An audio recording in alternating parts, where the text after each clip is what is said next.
Hello, and welcome to this, our 217th live stream. Wow, has it been that many? Cringe Scholar Society with red wine. This is a reference to our recent popcorn review, where we got to see some cringe scholars.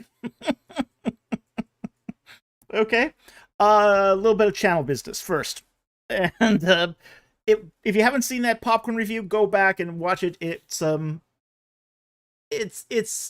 thing. All right. Very much so, said Dossman.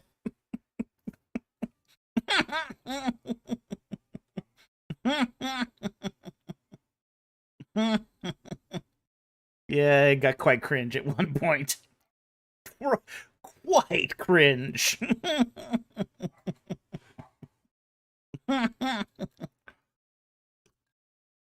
It's a top tier popcorn review. Well, I hope so. We do our best. Okay, two pieces of channel business, and then we'll get to the questions here. First is I'm actually suffering tonight from a pretty bad sinus infection. Okay, so I'm a bit under the weather. We're still here. We're still going to take your questions. We're going to do our best, but you can probably even see it on my face that I'm a bit under the weather. Okay, so just keep that in mind as I'm trying to answer your questions. So that's the first thing. Second thing is actually a piece of good news, which is our second science fiction novel, All the Stars as Angels, is going to be released in 4 days. Okay, you can pre-order it on Amazon. There's a link in the description, and this one's a different kind of book than the first one, but they're part of the same series. Okay, so some people have already got their copies of the book, and I think you'll find that one to be quite enjoyable. Again, it's a different kind of book, but it's also part of that whole War of the Gods universe. So, Tossman. Haha, I've already got it. Amazon shipped that pre-order early. They do. They do.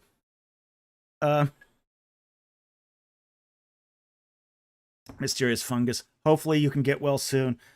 It usually takes about a week to get over it, so I should be fine by the next live stream. Oh yeah. Yeah, but I woke up with this splitting headache this morning, and yeah, pretty much. Okay, so let's get into the questions.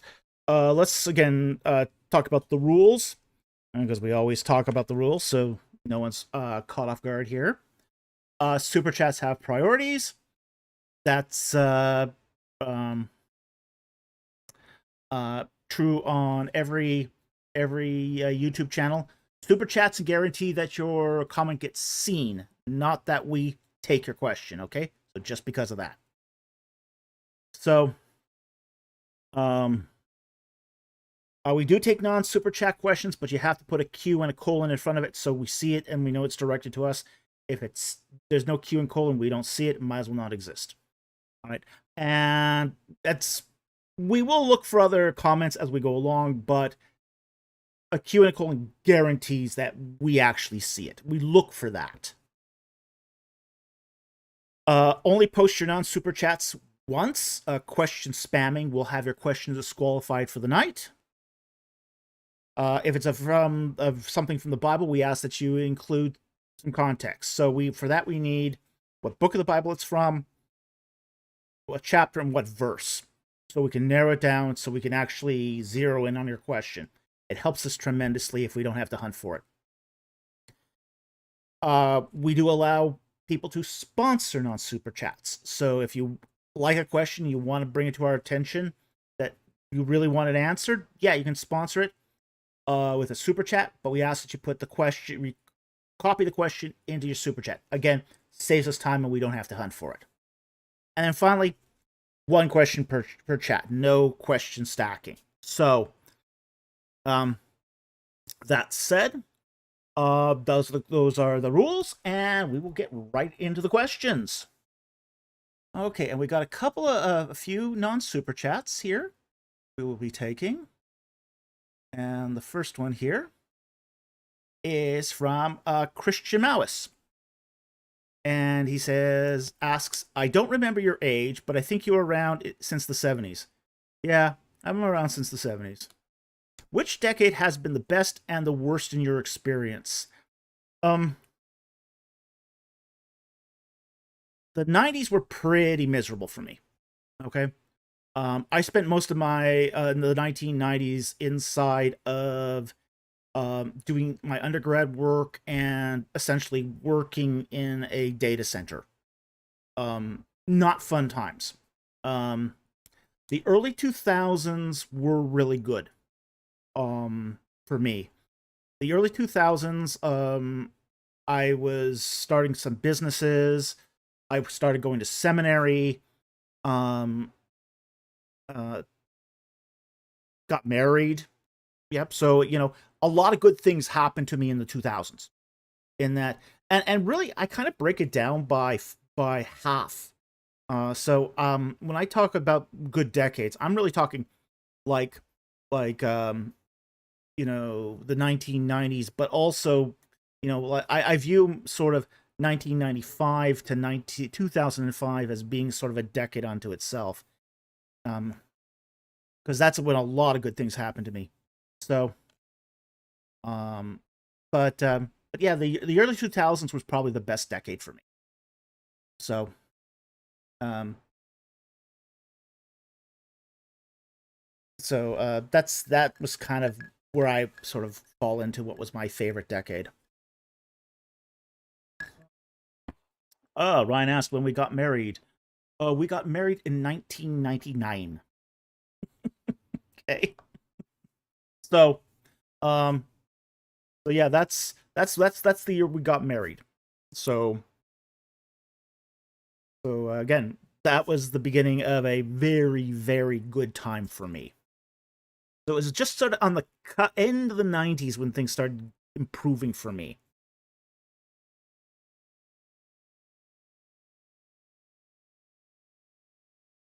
Okay. So that's the first question. Christian Mouse asks us another question here. From the Discord, you could probably tell the sci-fi work that influenced me most was The Expanse and a little of the 2004 Battlestar Galactica. Is there a sci-fi work that has inspired or influenced your writings? Yes, I actually have been influenced by several science fiction works. I grew up on the original Star Trek, both the television show and the actually the animated series, which is better than it kind of seems uh, in retrospect. But um, so that's what influenced me as a child. Um, Doctor Who basically inspired me to pursue higher education. Um, but the one sort of science fiction work that really inspired my writing was Babylon 5. Um, Babylon 5 broke the mold of, say, Star Trek. Everything sort of emulated Star Trek between the 1960s and until Babylon 5. Babylon 5 was the first time you had a long character arc, and it also approached humanity in not so Pollyannish terms. Humanity was not inherently good in Babylon 5. Um, and the universe wasn't full of good aliens. So it was it was a good way of looking at things, and it also took there was things about Star Trek that really rubbed me the wrong way, like um this whole idea that humanity could understand anything. Um, that really that humanity in the sort of Star Trek universe was sort of on that sort of cusp of being almost like gods. You know, there was no mystery left in the universe, really. Yeah, they had reached the end of social evolution. So, um, So I that always sort of rubbed me the wrong way. So then so it comes then comes this Babylon 5 series, and they try for peace. They strive for peace, but it fails. Peace fails.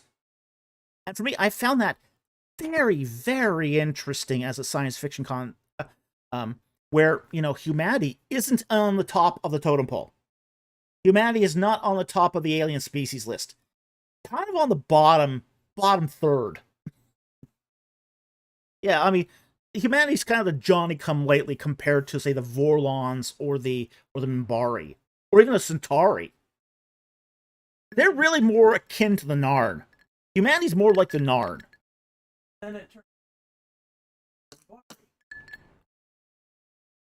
Yeah, yeah. So that was a very interesting to see in a science fiction work that Earth becomes this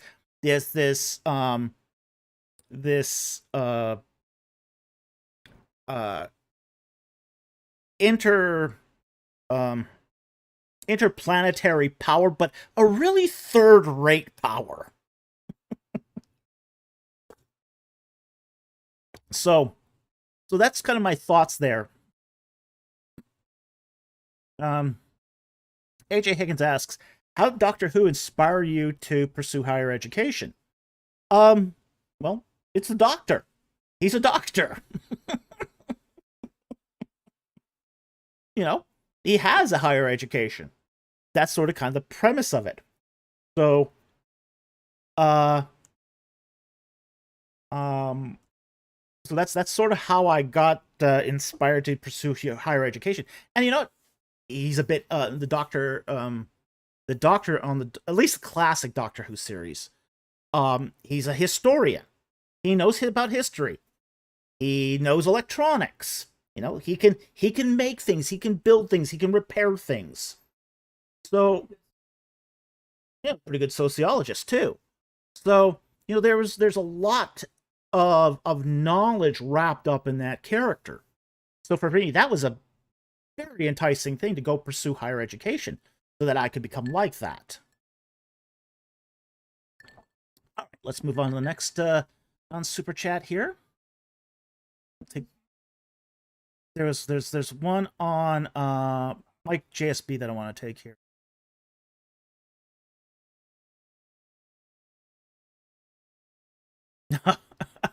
Right, so Rome would be Babylon 2.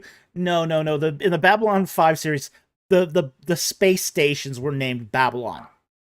So there are 5 Babylon stations. Oh, okay. So this is a joke.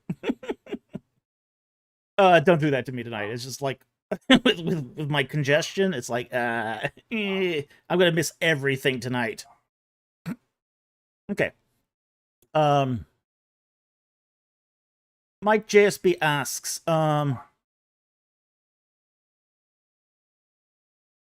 based on Scott Stripling's brief discussion of Jericho in his recent presentation, do you think he may be seriously considering Brian Wendell's views? Oh, absolutely. He's absolutely adopted Brian Wendell's views. I mean, Stripling had always leaned towards the Septuagint's reading of 1 Kings 6:1 anyway. And Brian Wendell's view definitely does that. So, I was there at the NAS conference where Brian presented his views and Stripling was there. So I recognize that that was essentially Brian Wendell's views, and that was Brian Wendell's slide that he used. So, it's definitely, yeah, he's definitely adopted Brian Wendell's views on Jericho. But I also think Brian Wendell's views on Jericho has a problem. This whole idea that Jericho was destroyed in late Bronze Age 1B to A, I think is very problematic.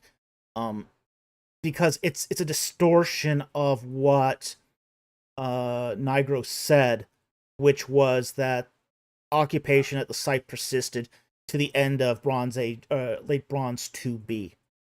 So, um, I think Stripling is clearly adopting Windows View, but I also think Windows View has problems. Even in the discussion, somebody asked if there was late Bronze 2B ceramics found at Jericho, and Windows said, "Oh yeah, all over the place." So Windows knows that there was late Bronze 2B occupancy there. He's just ignoring it. It's just like ignoring it.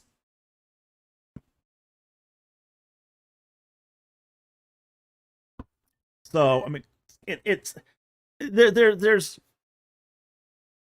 there's a cognitive disconnect in that view. Oh yeah, he believes it's late. Yeah, absolutely. That's what he believes. Window believes late Bronze 2B pottery is a post-destruction resettlement, and that just doesn't make sense for a couple reasons. Okay. Um. First of all, it doesn't. The resettlement at Jericho is Iron Age essentially. Okay. Um. But he also has this. He also seems to have this view that that the destruction of the mud brick walls um uh was late bronze 1 2A, but there's no destruction there that shows that. That's one of the problems with the view too, is there's no evidence that it was destroyed during 1B 2A. So um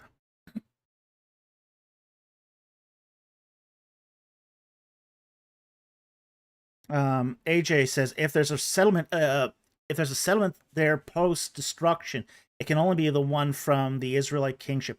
There was a little agricultural town that sprung up right afterwards, um, during the time of the judges, called the City of Palms. Okay. Now he's not going to tie that resettlement to the City of Palms.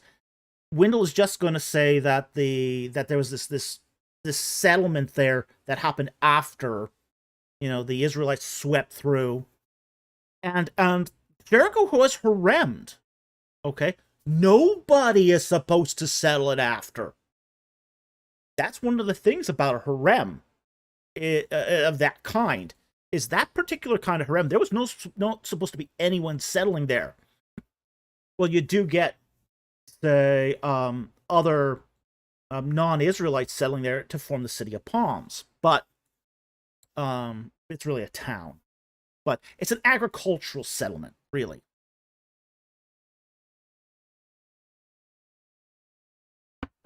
Okay. So, I hope that answers your question on that. Um, Mike asked one, and I can answer this one really quick, and then we'll get on to the super chats here. Prior to the introduction of the chariot during the 15th dynasty, did the Egyptians use any non-military wheeled vehicles for transportation? No, they didn't. The wheel is not extant in Egypt until 1666. Um, the wheel is introduced with the chariot. There's no wagons or carts or anything like that in Egypt prior to that. We have lots of agricultural scenes from the time, and they basically show donkeys being loaded up, but they don't show wheeled vehicles of any kind prior to the 15th dynasty. So, hope that helps. Thank you for the super chat. All right, we can now get to the super chats here. First super chat here is from Striding Hermit. Okay. And he says, if it's not too much, may I ask for prayer? My birthday was on the 9th. Happy birthday. It has passed. I've never been more encouraged to read and write. Thank you. Oh, our pleasure. Striding Hermit here happens to be one of our Discord members and an active participant in our writers corner. Okay, so he's part of our writers group. So I'm really, really glad that you've been inspired to read and write. That's fantastic. We believe that literacy and engagement in culture is important for Christians to do. And we're not the only ones saying this anymore. Okay? Yeah, when we first started saying this 3 years ago, like, people were going, well, okay, yeah, he's into the arts too, but okay. Begrudgingly, now everyone's on board with this. Okay? We are getting people from, we're hearing people like from the Gospel Coalition say this. What's it? Esther McGrew is saying this. Who else is saying this? I saw this on another channel just recently, like in the last week. On in that channel, because that would be convenient. Let's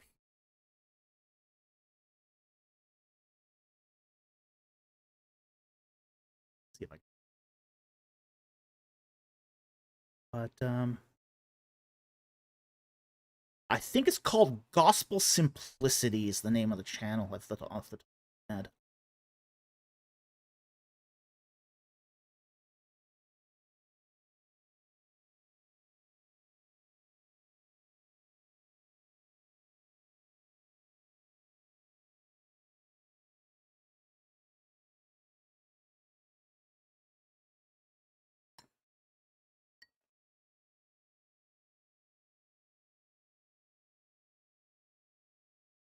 I think it's called the Gospel Simplicity or something like that. But they came out and said that, Christian literacy is important for engaging the culture. And we should be reading stuff like, fantasy and science fiction and great works of literature. And not only read them, but write them. Because this is how we affect the culture. So I think this is something that's becoming more and more of a big deal in sort of Christian circles. They're finally waking up and noticing that it's story that compels people. It's story that affects culture. People's ethics are shaped by story. They're not shaped by logic and reason, because a lot of ethics is very emotionally based. Oh yeah. Yeah. You could actually. Oh yeah, totally. Totally. Triconia says, reject slop, embrace literate culture and the arts. Absolutely. Yeah. Reject Hallmark.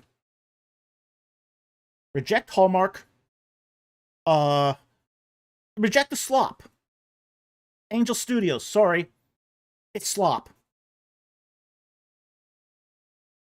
Yeah. God is not dead? Oh. You don't watch that. You don't watch slop. I like. Well, here's the thing, it's a lot of it. There was one movie that came out where it was just like this girl who's an atheist, hooks up with a boyfriend, converts to Jesus, and is starting to quote Bible verses everywhere.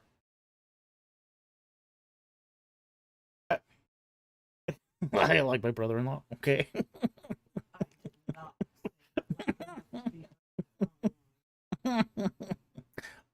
but in most cases, this is not a normal reaction. So yeah, it's and then everyone clapped. Yep.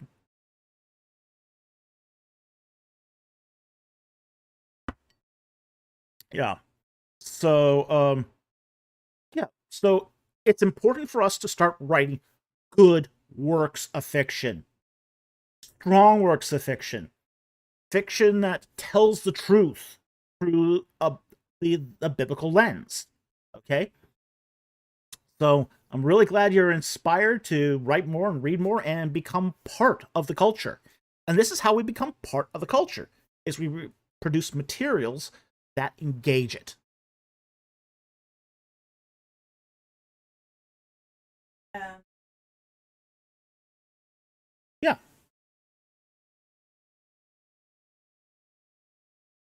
good. Mm-hmm. But Mm-hmm. in the- Yeah. that would be Yeah. Yeah. So yeah, again, a lot of what's coming out is slop. And it's slop for a reason. Because that's what Christians are willing to pay for. It's money driving this. It destroys the culture, but it's money driving that destruction of the culture. Okay, so thank you, Striding Hermit, for that super chat. Very, very encouraging. Next one here is also from Striding Hermit here for $5. Thank you for the super chat.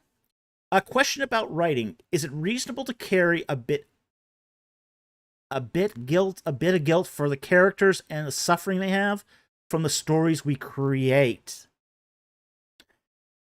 Your characters should move you. Okay? If they are not moving you as the writer, they're not going to move the reader. Okay? It is not unnormal, and it is certainly not unreasonable to have an emotional reaction to what happens to your characters. Okay?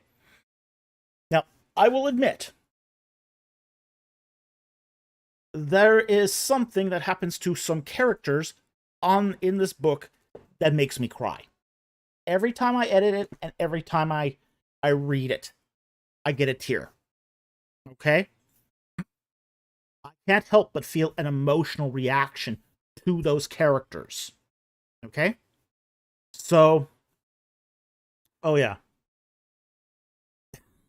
Tossman. Oh no. You can't do this to me.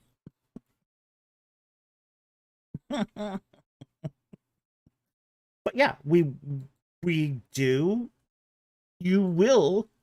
I mean, if you've done your job right, people will have an emotional response to your characters. Okay.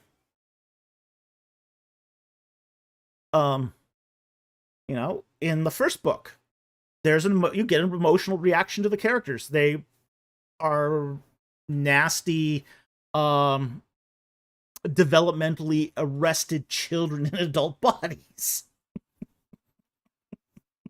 They're vindictive children in adult bodies, essentially.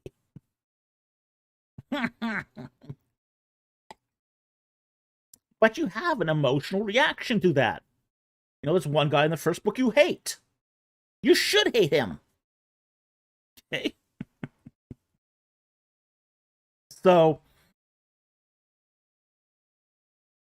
there's if you're doing this thing right, you should develop an emotional reaction to the characters you write. And if you've developed an emotional as the writer, if you have um, developed an emotional reaction to the characters you write, chances are pretty good your reader will do the same. So this is perfectly normal, perfectly reasonable, and if you feel a bit guilty about what happens to your character, well, you know what? Maybe you made the rules for the world, but the characters are still going to act the way they act. At least if you write it correctly. And you can't help that. So, anyway, I hope that helped. Thank you very much for that super chat. Very much appreciated.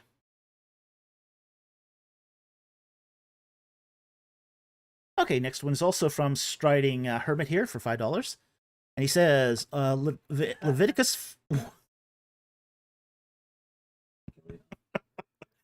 Dustin Meeks, uh-oh, Dr. Falk is killing off a character.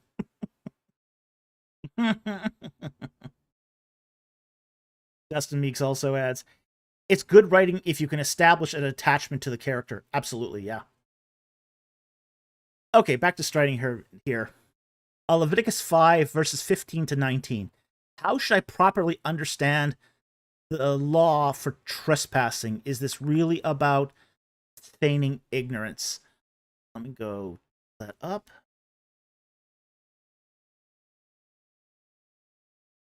All right, so Leviticus chapter 5 here, verses 15 to 19. Okay. And the text says, if a person acts unfaithfully and sins unintentionally against the Lord's holy things, then he shall bring his guilt offering to the Lord, a ram without defect from the flock, according to the valuation in silver by shekels, in terms of the shekel of the sanctuary for a guilt offering. And he shall make restitution for that which he has sinned against the holy thing, and shall add it to it, a fifth part of it, and give it to the priest. The priest shall then make atonement for him with the ram of the guilt offering, and it shall be forgiven him. Now, if a person sins and does any of the things which the Lord has commanded not to be done, though he was unaware, still he is guilty and shall bear his punishment. Okay? And that pretty much covers it. Most of this anyway. It is about, okay, this is sort of the second degree of sin-like activities. Okay, now in the Jewish system of sin-like of sin, there's 3 tiers: iniquity, trespass, and rebellion. Okay, now iniquity, that's drift. You sort of go off course and continue to drift off. Rebellion, you know it's wrong and you do it anyway. Trespass is a very interesting one, and it usually only happens in that ritual context where you don't know it's wrong, but you sort of step outside the bounds. Okay? So that's trespass. So it's not about feigning ignorance, it's about being ignorant. Okay? And doing it, realizing you've overstepped the bounds. Now, how can this happen in a ritual context? Now, Levitical priests sometimes, for example, here's an example. Levitical priests sometimes would be allowed to eat certain portions of the sacrificial animals. Okay? Let's say he forgets himself, takes his fork, puts it into the cauldron, pulls out a piece of meat he shouldn't be eating. Like, for example, let's say somebody put in a fatted portion, which should have been burned, but put it into the cauldron instead for the priests. And the priest unwittingly grabs that fatted portion, eats it, has the best meal of his life, but realizes afterwards, oh dear, that was the fatted portion. I was not entitled to eat that. Didn't know it's a fatted portion at the time. It just tasted like a really good piece of rib meat. Okay? But now he's got a ritual problem on his hands, because he's committed a trespass. He didn't know he committed a trespass. He probably should have, but he didn't. Okay? So now he's got to make atonement for it. So that's what's going on here in Leviticus 5. It's really talking about this sort of class of ritual sin, where there's a ritual law and you've trespassed it by mistake. So there's an atonement that has to be made for it, but there's also ready forgiveness for it as well. So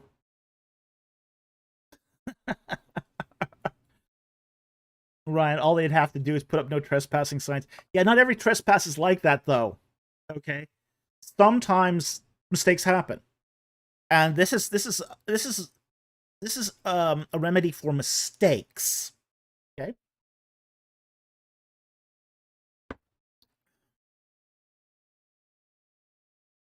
Dustin Meeks, there's a tier system on sin. Oh yeah, there's totally a tier system. Man, someone should write about that. it's in a few commentaries. Now, commentaries do talk about this, but no one's done a specific work on that. But you will find it in commentaries. We'll talk about it Monday, or do a Monday video on it. Okay, so hope that answers that question. Thank you very much for that super chat. Very appreciative. But absolutely, yeah, this is about real ignorance that results from a ritual trespass. Okay, so it's not about feigning ignorance, not all. It's about mistakes happening.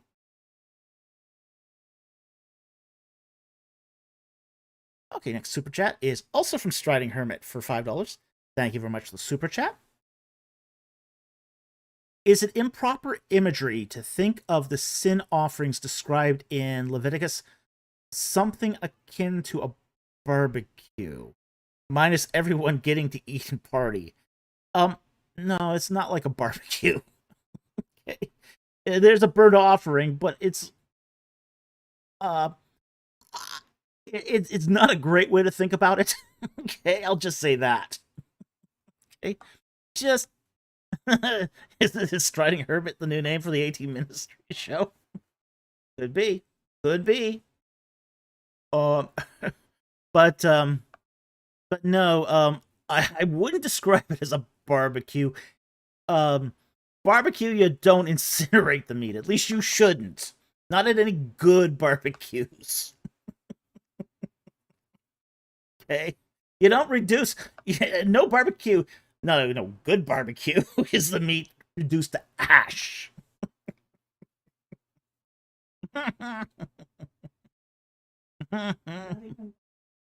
Not even Bobby Flays, yeah. He went overboard on the char. Even that sort of seems a little overboard.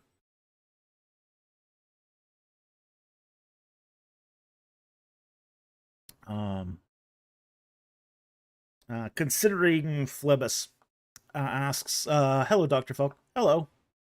What's your favorite scholarly commentary series on the Bible and why? Hermeneia, Anchor, Word. I don't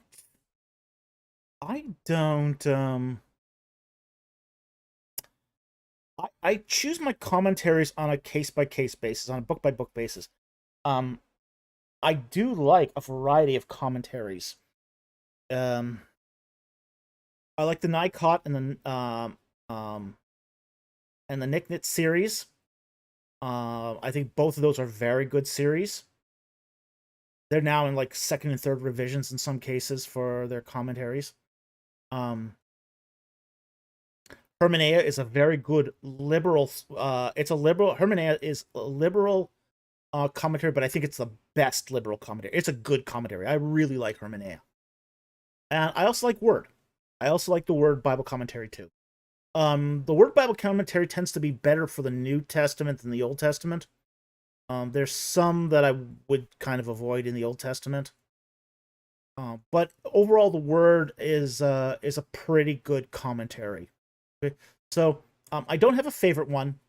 I often will go to Nikot and Nicknit first.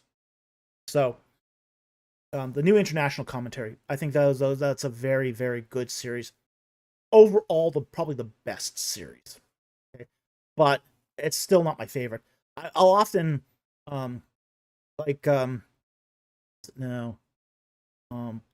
Jewish Bible Society has a good commentary series too.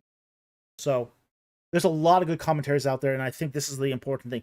Every book has to be evaluated for commentaries on a case-by-case basis. No one commentary series covers it all.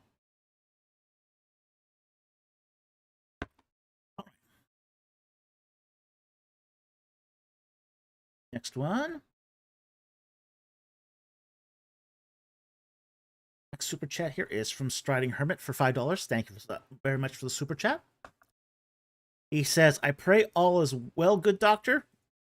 Apart from the sinus infection, yeah. Fantastic.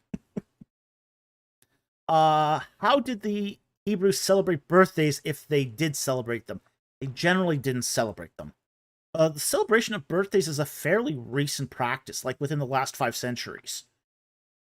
People just sort of recognized birthdays, but didn't pay much attention. Like you had to know what when your birthday was to know how old you were, but people didn't really celebrate them. It wasn't celebrated for children. It certainly wasn't celebrated for adults. It's not until um you start getting kings of Europe would celebrate birthdays. Okay, and that's really where the modern practice of celebrating birthdays comes from. Is European kings. Uh, but again, this is something that's only been around for about 500 years. So um, I'm going to stop celebrating my birthdays soon. I don't really celebrate mine, so yeah, that's how. But the Hebrews didn't celebrate birthdays. Okay, so hope that helps. And again, happy birthday from us.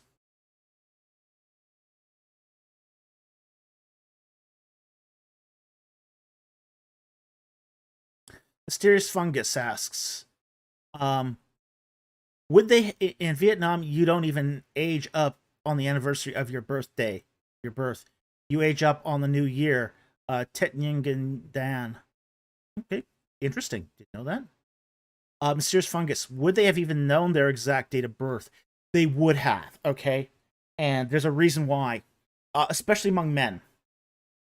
Um, your military conscription, if there was a military conscription, your eligibility or ineligibility for military service was based upon your date of birth.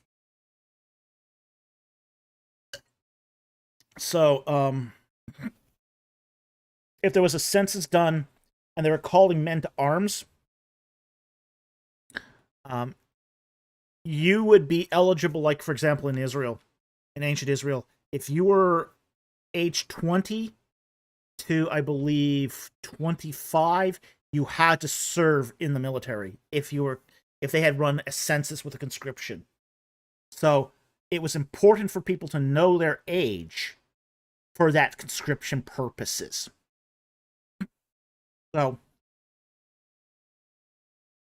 okay. What?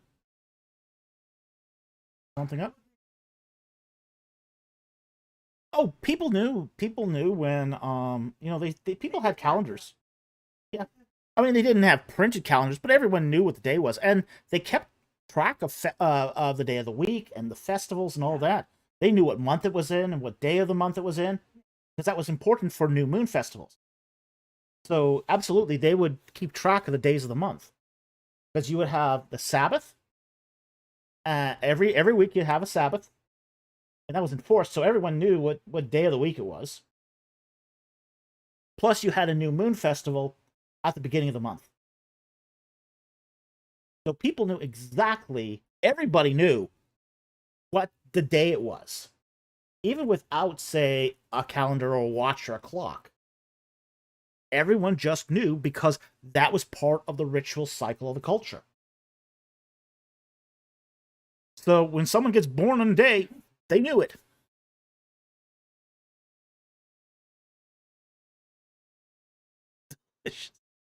No, I didn't. Where was that? Oh, I see that. Mysterious Fungus. Delicious unleavened cake. Only if you were born on Passover.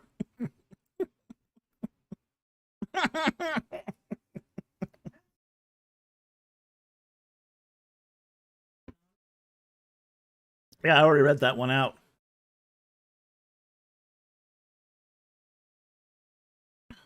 Ryan Cohenkamp, didn't the Jewish calendar drift year to year because it was lunar solar? Didn't that mess that up a bit? It did, especially prior to its use of intercalation. So it's possible you could have been born in May, in spring, and celebrate your birthday in the fall, but it was still the same calendar date. So yeah, it messed it up a little, made you seem a little older than you were. But um, that didn't stop people from doing it. I think this is one of the things I think people don't understand about calendar systems either, is that just because um the calendar wasn't 100% precise, that it was still what that was somehow not functional. Even if you had a purely lunar calendar with no intercalation, standard 12-month lunar calendar, an observational lunar calendar, that is, people did still get by and use it functionally on a day-to-day basis. And while there was seasonal drift, that didn't play a huge part in their day-to-day lives. So, people make a little too much of that, I think.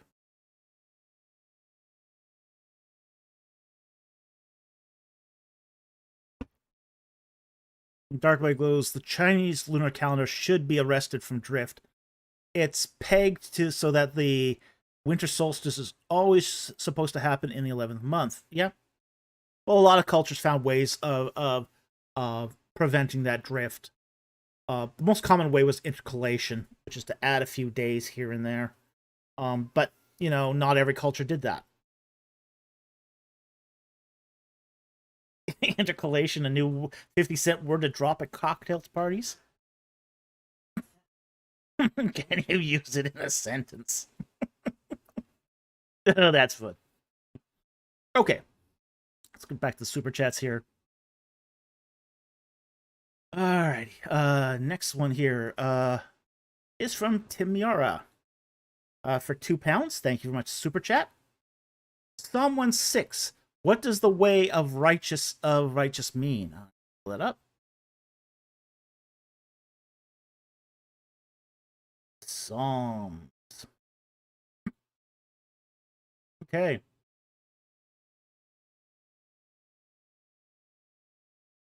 Now, this is again, this is the first psalm. Therefore, the wicked shall not stand in the judgment, nor the sinners in the seat of the assembly. That one couplet there in verse 5. Now, what we have in verse 6 here is what's called a contrastive couplet. For the Lord knows the way of the righteous, but the way of the wicked will perish. So you got two couplets side by side here in verse 6. Okay. And each one starts with the way of. Okay. So, for the Lord knows the way of, but the way of the wicked perish. Okay. So, two ways here. There's the way of the righteous and the way of the wicked. Okay. The Lord knows. And this is I believe is the word yada. It's yeah. So it's yada. So it's that sort of intimate knowledge. So he knows intimately the way of the righteous. Okay. So the Lord is essentially knows who follows the way of the righteous. And in the case here, the counterbalance here, the contrastive element, but the way of the righteous, the way of the wicked will perish. So the way of is, you can translate this another way. The lifestyle, the life pattern. Okay, so that's what's being talked about here, is the lifestyle or pattern of people.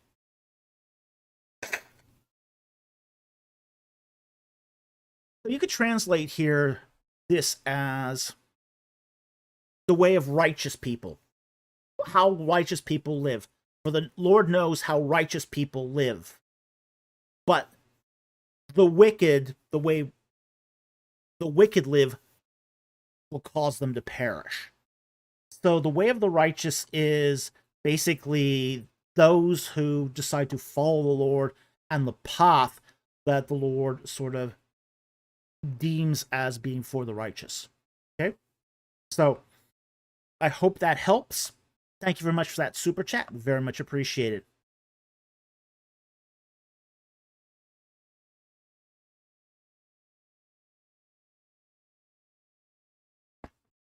Okay. Tim Yara for a very generous £20 super chat. Thank you for the super chat. Should Psalms be read separately or in context of preceding and following passages? It's an interesting question. For example, it seems Psalm 1 rebukes the complaints in Malachi 3 about the wicked prospering, while the man, from verses 1 to 3, has a royal profile like in Psalm 2. Okay. Now, when we talk about the Psalms here, the collection of the Psalms, this is called a Psalter. Okay? Now, the Psalter was not written all at the same time. The Psalter seems to have been collected during the time of the Babylonian exile. It seems to have been written between the time of Moses up until the Babylonian exile. Okay, so it's in that time range of, say, between the 13th century BC and the 6th century BC. So that seems to be when the Psalter was written, and it was aggregated during their time in Babylon. Now, if it seems that there's a theme that runs through the Psalter, you're not mistaken, because when they collected the Psalms and put them into the books of the Psalms, they were categorized by commonality and common theme. Okay.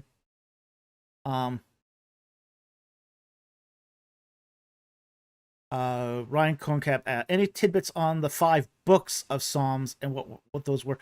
It's basically a theoretical grouping of the Psalms. Okay, so the Psalms are not arranged historically; they're sort of collected by similar types. Like there's in the latter half, you're going to get what's called the Psalms of Ascent.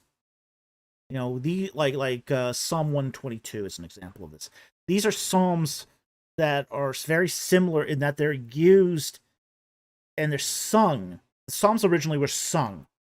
They weren't read, they were sung. Okay? But people would sing the psalms of ascent when they would go up to the Temple Mount. Okay? Triconius says, it's like how liturgical readings groups related topical material together. Exactly. Yeah, that's exactly how it's like. Yeah. So the Psalms are collected into these groups that are very similar and have related topical material. So that's exactly what's going on here. So like as I was saying, with the Psalms of Ascent, these were psalms that were sung as you were going up to the Temple Mount for festival days primarily. This is why it's called ascent, because you're ritually ascending to the Temple Mount.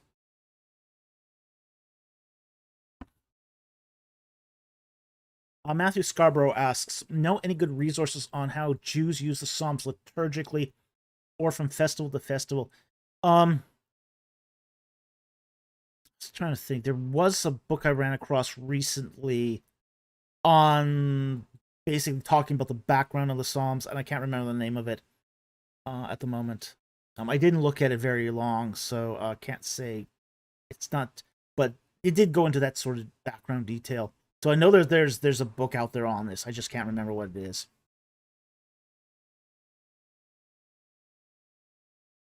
The other thing is that we should be aware of here is Malachi was written after Psalm 1. Okay? By at least probably a century. Okay? So, someone is not rebuting the complaints in Malachi 3, but Malachi 3 is sort of adding upon and is in dialogue with Psalm 1. It's a case here of intertextuality, not necessarily one psalm rebuting another. Because again, Malachi comes after Psalms, at least in its chronological order of being written. So, hope that helps. But again, take each psalm on its own basis. It is each psalm is an individual work. It's an individual unit of composition. And each psalm, um, while it is collected with other similar psalms, it's not intended to be read one into the other. Okay? So I hope that helps. Thank you very much for the super chat. Very much appreciated.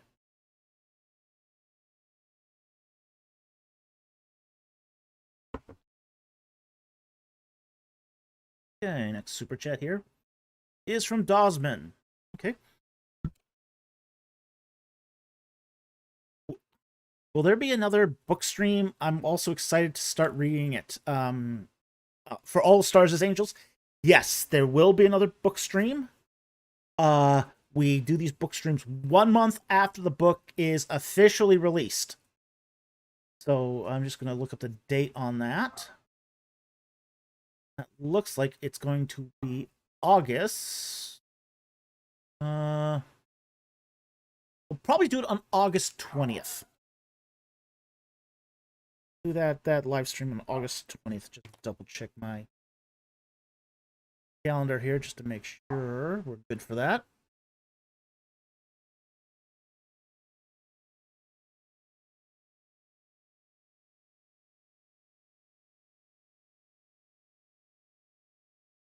Yep, looks like we're good for that. So that's when we're going to be probably doing the book. We'll do it. It'll be on a Wednesday.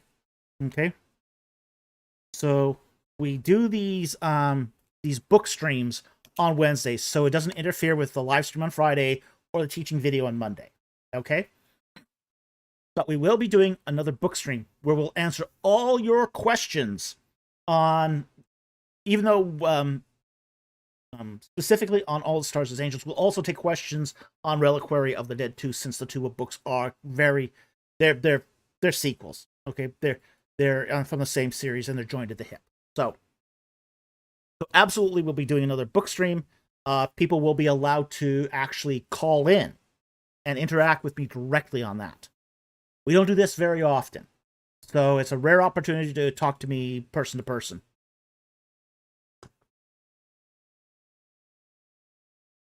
Okay.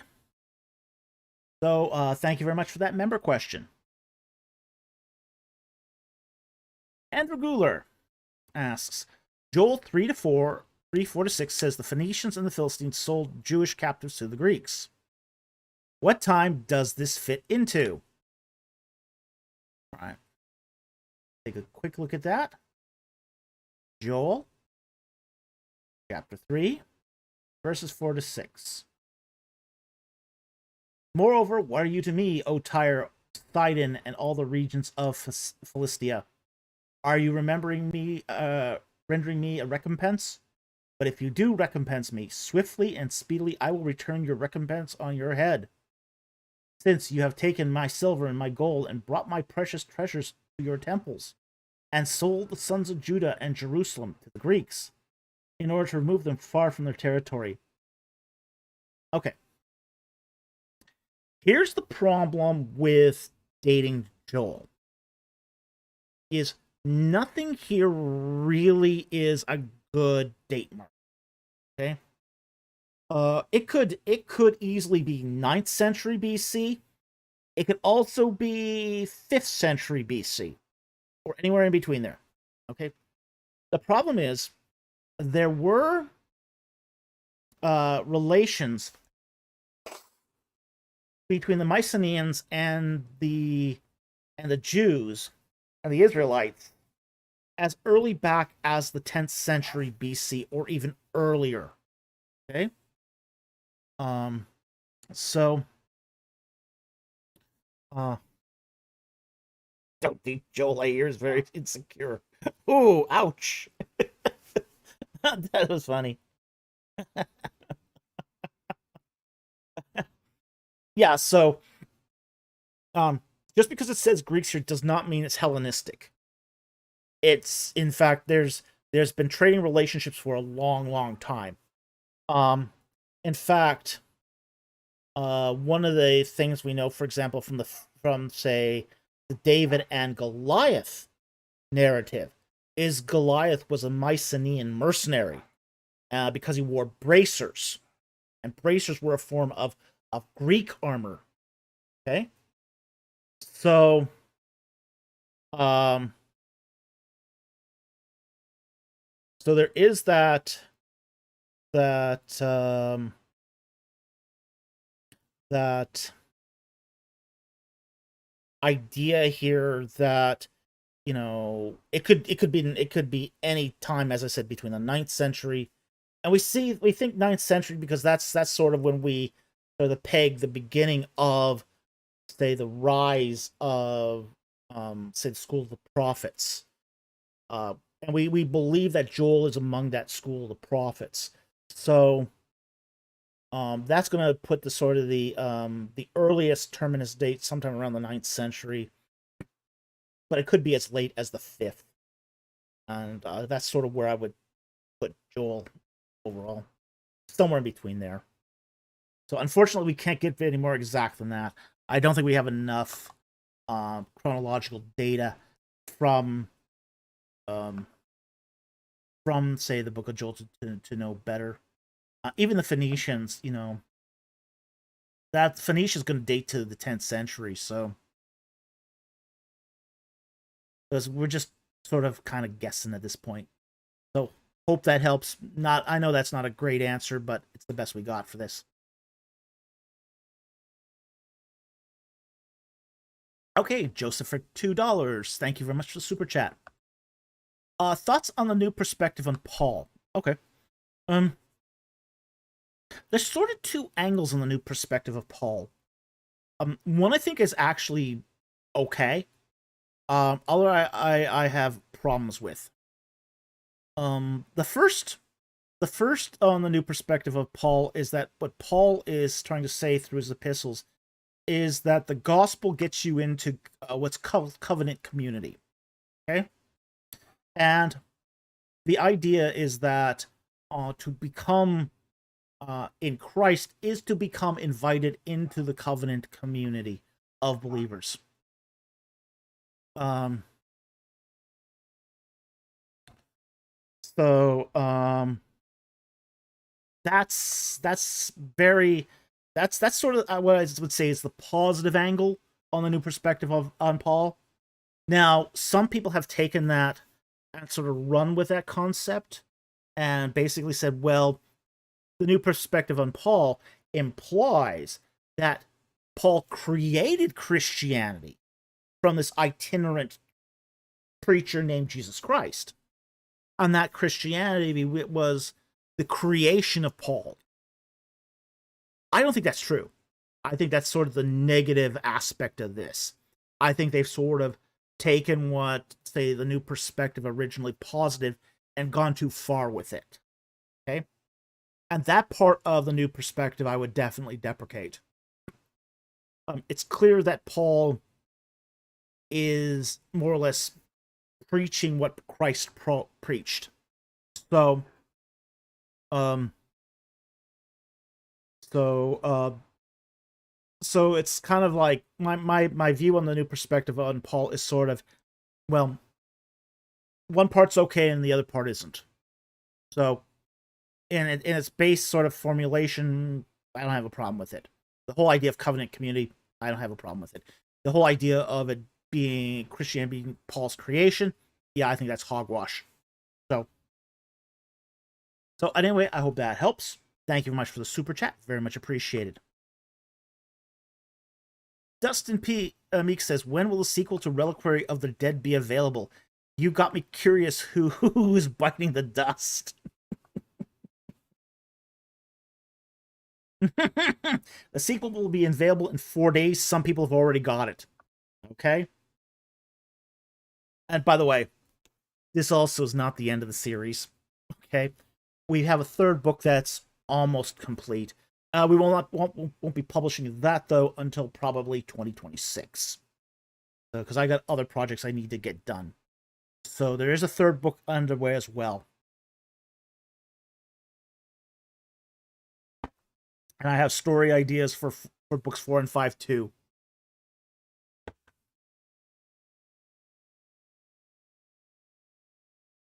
Okay, next one here is from Andrew Guler. Thank you for the super chat. Jonah 210.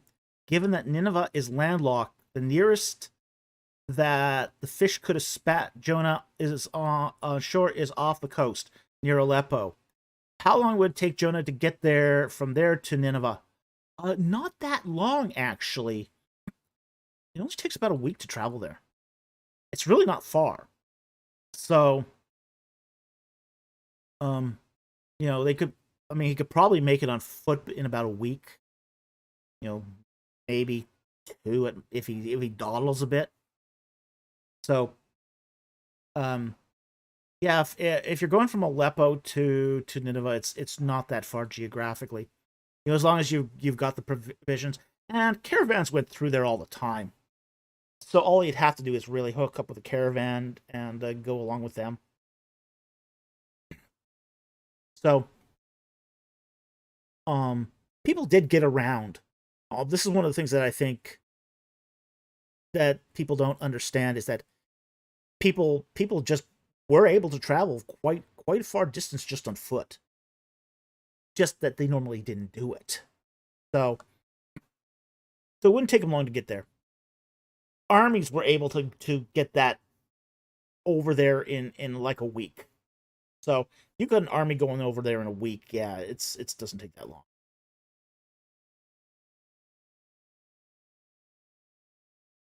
Dustin Meeks. Oh wow, a third book, man, that's awesome. Yeah, we've even got a provisional title for it and everything. We are at. I have so far on the third book. I've written 70,000 of the 80,000 words. So it's almost done. Almost done. Needs a lot of rewriting, but every book does. So.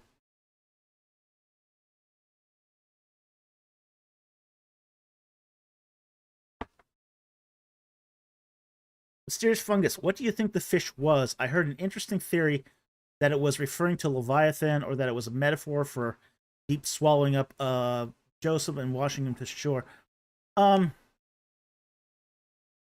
think my personal thought is that it was a kind of, say, large cetacean. A whale. I think it was a whale. But, I'm not dogmatic on that either. As far as the Israelites were concerned, any big sea creature could be a Leviathan. So, and Leviathan was one of the chaos monsters. So I'm not dogmatic on the what fish as it was, but I think it was a cetacean. Yeah, there have we have two cases that are actually documented in modern times where a whale did swallow a human being. So, possible.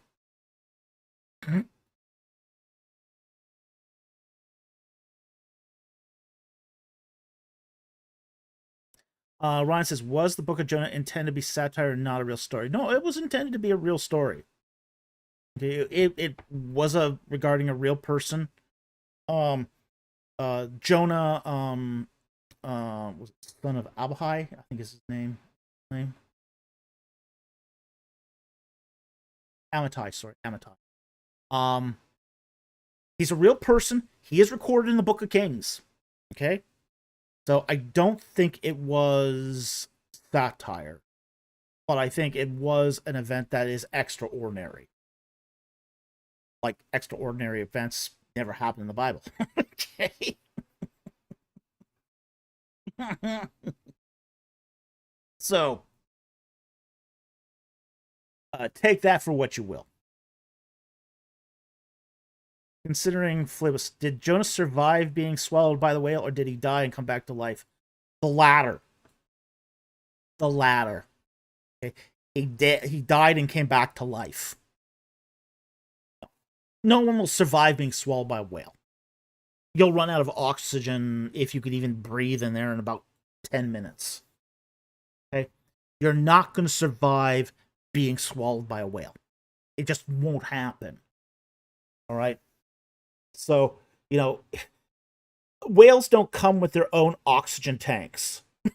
Okay? I mean, you're basically in a carbon dioxide rich, sulfur rich, chlorine rich, because it's hydrochloric acid. okay, environment inside the stomach. Okay, this is why. I mean, creatures don't just die because they're chewed on; they die because they're swallowed and thrust into an oxygen poor, toxic environment. It's designed. Your stomachs are designed that way. Okay. Yeah. What if I went in with my oxygen tank though? Hey, if you went in with your oxygen tank, as long as the tube didn't get severed, yeah, sure, you could probably survive for a while in a stomach, but but why would you want to?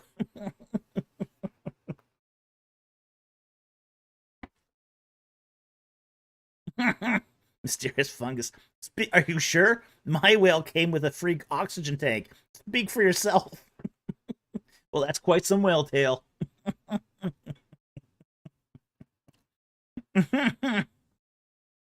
Considering Phoebus says, yeah, that's what I thought. No way you'd survive that. Laugh out loud. No. No, I mean, just knowing the biology of how stomachs kill their prey. When an animal swallows a living animal, a lot of animals don't wait to kill their prey. They just swallow it and let the stomach do the job of killing. You know? That's the thing about how stomachs work. Is they're an environment hostile to living things, to breathing organisms. Yeah, yeah, yeah. A lot of whales don't chew; they just swallow.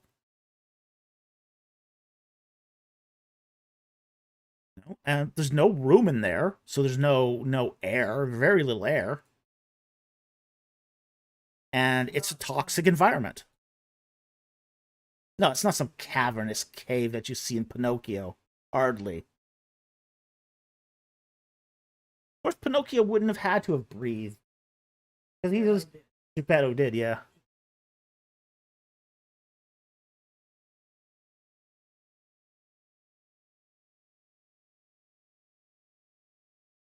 Serious fungus, but I'm assuming God also regenerated Jonah somewhat, right?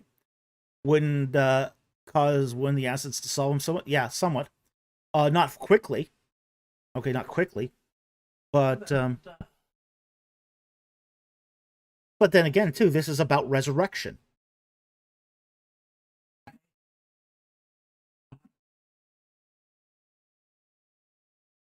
Mm-hmm. Hey, you pay attention. Yeah, but that's what we're talking about here. Is the story of Jonah is a story of resurrection. It's God having power over death. That's what Jonah's about. This is why it's used. Christ says, I'll give you no sign but the sign of Jonah. You seek a sign, you wicked Pharisees, you get no sign but the sign of Jonah. Of course, the Pharisees didn't know what the heck he was talking about, but it's basically the sign of resurrection. Yeah, it wasn't the sign of using a whale as a taxi cab. It was a sign of resurrection. And this is one of the things I think was really, really important when I hear people sort of rail against this. I mean, nothing I've said really has made people more upset than saying that Jonah died in the belly of the whale and was resurrected. Prophets resurrected people through the power of God. God has always had the power of life and death. Always. Okay?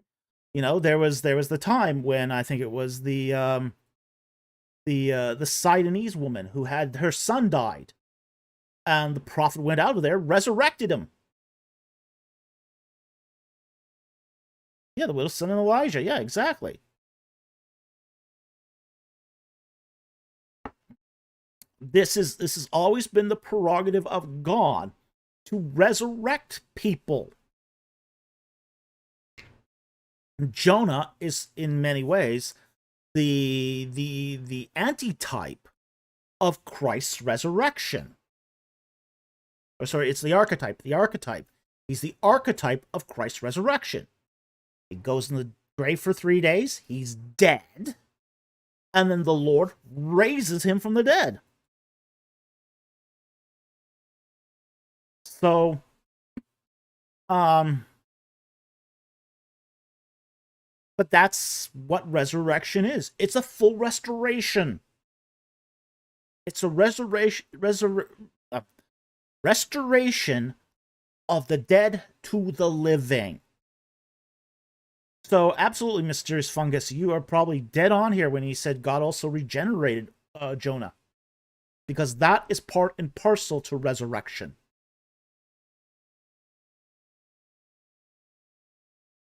Mysterious Fungus says, considering what Jesus said about the sign of Jonah, it would be safe to assume that Jonah also had scars. Yeah, probably. Yeah, that's also safe to assume. Okay, so I hope that helps. Thank you, Andrew Guler, for that very, very generous super chat. We really appreciate it. And yeah, it's likely it only took about a week to get to Nineveh from Aleppo.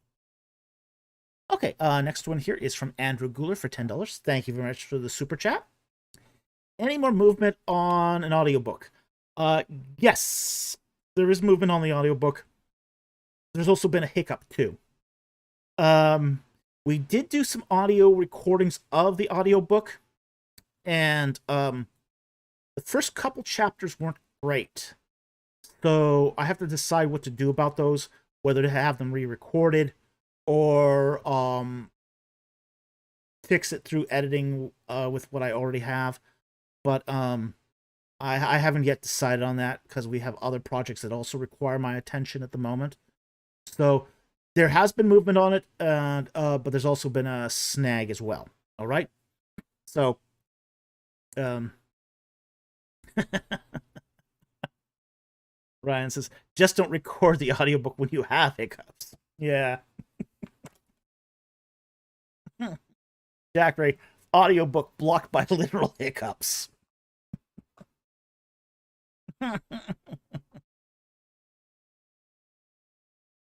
Yeah, it's more a case of allergies in Vancouver. Tony G, hiring voice actors. No, we can't afford hiring voice actors. It is expensive. Holy crow. You know, I mean, even Fiverr voice actors are too expensive. You know, it's something like $350 to $400 an hour. A finalized hour. Okay, so and our audiobook is 10 hours long. Okay, so it's incredibly expensive to produce an audiobook.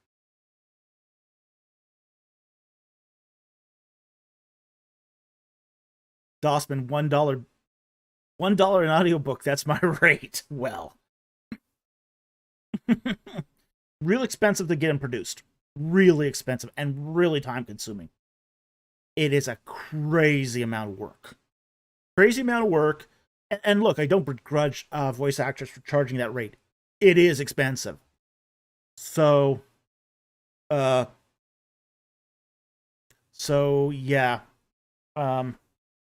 It's not something you take lightly. So, you know, you gotta go, if you're gonna do an audiobook, it's a lot of work. Okay, so that's sort of been that's the update on the audiobook. Which is, yeah, we got a recording. We had a snag on the first few chapters. We're deciding at this point whether if or when to re-record that if possible.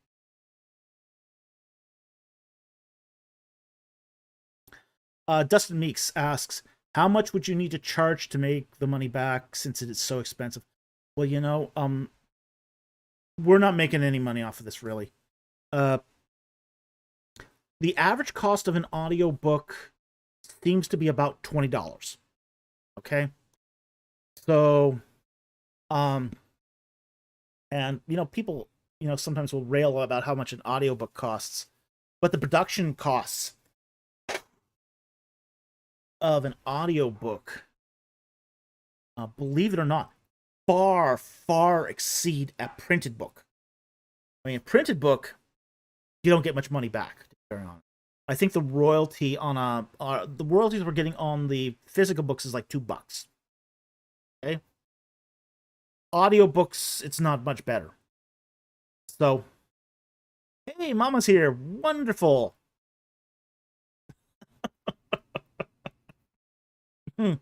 Mama, coming in hot from watching Jurassic Park 3. Ooh, the Spinosaur movie. What did I miss? Okay, you missed, let's see, what did you miss? You missed a lot of talk about the release on the book in 4 days. This hits the bookshelves in 4 days. We've talked a little bit about the audiobook. We talked about Jonah. A lot on Jonah. A little bit on the new perspective on Paul. A bit on trespass, as opposed to iniquity and rebellion. So that's pretty much get you up to date there. Oh, and a little bit on the Psalms. And Dosman's, yeah. Dr. Falk having a sinus infection. Yeah, I have a sinus infection too.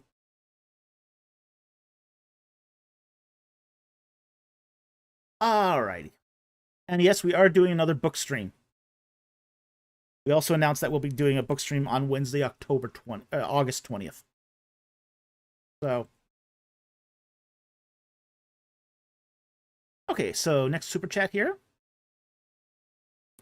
From AJ Higgins for $2. Thoughts on T.C. Smith's Josephus and Jesus? Haven't read it. So, because I haven't read it, I'm kind of reticent to comment on it. I usually only comment on books that I have read. So, yeah, I can't give you anything else than that because I just haven't read the book. So, sorry about that, but I don't generally comment on books that at least I haven't looked at. Okay, I want to at least give it a chance to sort of percolate before I actually comment on a book in any great detail. So, sorry about that, but just haven't read it. But thank you very much for the super chat. We still appreciate that. Triconius Constantinus for $5. Thank you for the super chat. What did Jerome mean when he wrote about the Jews had excised Tobit from the catalog of divine scriptures and transferred it to the Apocrypha? I think that seems pretty straightforward. Jerome was a big proponent of the Jewish canon. He was one of those very, very few church fathers who could read Greek, Hebrew, and Latin. He knew all three. There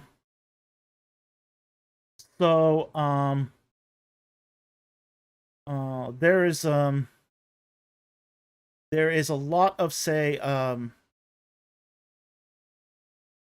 Jerome was very much understood the idea of the canonicity and what that meant in, say, in the Jewish acceptance of, say, scripture versus extra canonical books.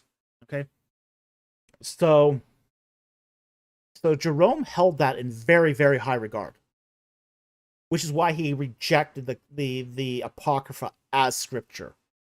Okay, now he did translate some of the Apocrypha, more under duress than anything else, but that's because he knew a lot of his people wanted it. So, but he didn't think it was scripture. Well, here's okay, and that's a good follow-up question. But how did they excise something if it wasn't there in the first place? Would that not suggest that it was Jewish scripture and then unscriptured? Okay, you have to understand that the development of the canon of the Old Testament is one of elimination. Okay? It's one of elimination. So it's not necessarily that it was canon. It was that think of canon not as a sort of a pronouncement on high that something is scripture, but more that something is excluded from scripture. Okay, so this comes out of the whole the great council of Ezra and Nehemiah. Okay, where Ezra and Nehemiah are getting together, say the luminaries of the Israelite faith, and they're going, okay, we need some rules here for what is scripture and what isn't, because we're coming back with all these scrolls from Babylon. Okay? Some of them are scripture, some of them aren't. How do we figure this out? Okay? So what it becomes is they've got these massive pile of scrolls in front of them, and they're now figuring out, what do we eliminate? How do we winnow this out to what is what we're going to call canon and what isn't? Okay, so a lot of scrolls were given sort of the presumption of scripture until proven otherwise. So in, say, the Israelite point of view of the Old Testament, canonicity was never about adding things to scripture. It was always a process of reduction, reduce, until we know what we have left at the bottom of the pan is gold. So think of it more like gold panning, where you've got a whole bunch of sand in a gold pan, and you're swishing it about, getting rid of the sand. Oh, this is yellow sand. Is this gold or is it not? Oh, it's not gold. Get rid of that sand. Okay? And what you're left at the bottom of the pan is what stays after all the washing action. Jewish canon is very much like that, where it starts with this big pile of stuff. Big pile of scrolls, writings, books, you name it. And they're just eliminating them on a case-by-case basis until all that's left is scripture. So it was never... So any book's place in canon is always provisional in Old Testament canon. Okay? It's never declared canon. It's ruled out as being canon. This is sort of this in many respects is a bit different than how the New Testament canon works, where that all books had to be sort of go through this more acceptance process. So in the case of something like Tobit, it was never accepted as canon, but it was excised as canon. Okay? So it was never sort of, there was never this sort of idea that the Israelites believed Tobit was canon. It had just never gone through the process of being excluded. So I hope that explains what's going on there. It's a sort of a different. It's not what we would call a magisterial kind of declaration of canon. It's more along the lines of, say, well, now that we think of it, it's not canon. So I hope that helps. Thank you very much for that super chat. Very much appreciated.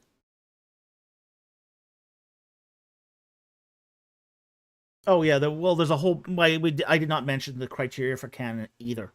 And some of that that criteria, and this again comes out of the Great Council of Ezra and Nehemiah, where it cannot contradict anything that's known to be scripture. Like, for example, if it contradicts Torah, it's out, because Torah is just automatically accepted as canon. the person who wrote it has to be known. It can't be pseudepigrapha. So there's a variety of sort of qualifications. It had to be presented to the temple. That was another thing. So no. It wasn't. It wasn't a Wild West. It wasn't a Wild West of texts, but it was a process of elimination.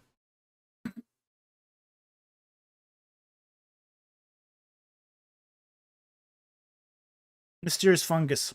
Since we're somewhat in the realm of the Church Fathers, how reliable is Papias? Depends. Papias didn't get everything right.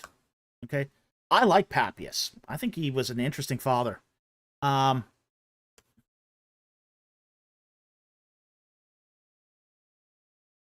He's definitely one of the earlier ones. He does seem to appear to have been a disciple of John. Interesting guy. He comes up with some interesting things. Reliability depends on what he's talking about. Some things he knows better than others. So, like every church father, mileage will vary. Okay, so hope that helps. Next super chat here is from AJ Higgins for $2. Thank you very much for the super chat. Thoughts on Stripling's Shiloh digs. All right. Here's what I think about Stripling's dig at Shiloh. I think he's a very good excavator. I think he's an excellent field supervisor and dig director. Okay, he can organize people. He can fundraise for digs like no other. That's true of ABR in general. Very, very good at raising money. Very, very good at organizing archaeological digs. Very good when it comes to field technique. Their field technique is really, really good. What stinks is their reports. That's what stinks. The reports are so biased and distort the truth of what they find. It's crazy. It's so dishonest what comes through some of the reports. Like the Tel El Maktir, talking about the signs of conflagration. One hearth. That's their signs of conflagration.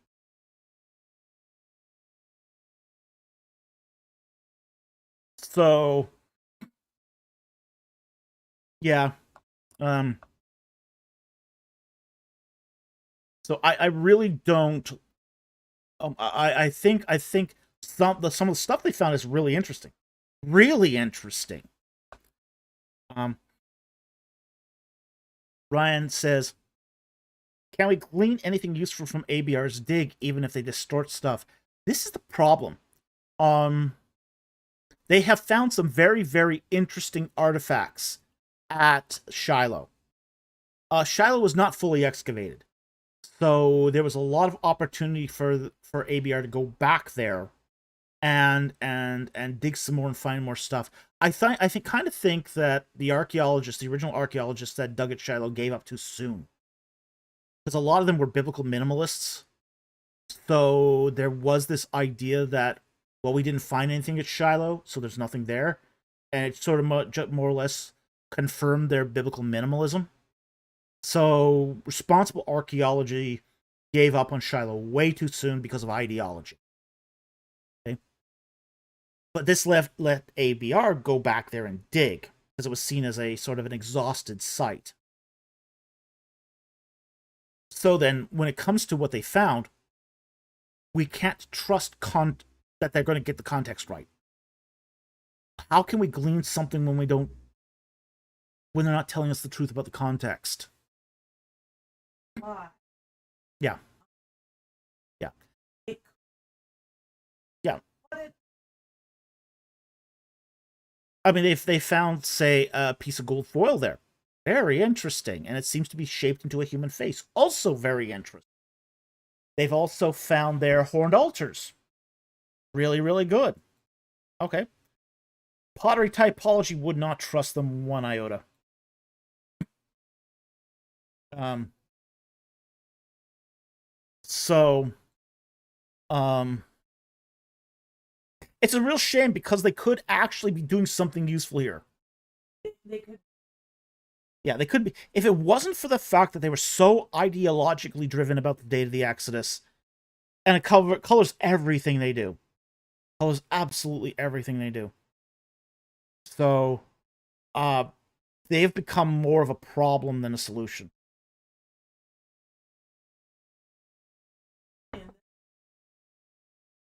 Yeah. They just muddy the waters. They just muddy the waters. They become a they just they create more problems than they solve. So I'm not a fan of ABR. Yeah. Yeah, they make it easy for atheists. They make it easy for atheists. All right, so that's what I'm going to say here about Stripling's Shiloh dig. Yeah, but they're excellent field excavators. That's true. Very, very good field archaeologists. Some of the best field archaeologists I've ever met were associated with ABR. They're just really, really dishonest about the data. Really dishonest. And the whole attitude is just, well, we know we can't support this, but we really need to maintain the status quo here. We need to maintain the fiction of the early Exodus date until something comes along that proves it.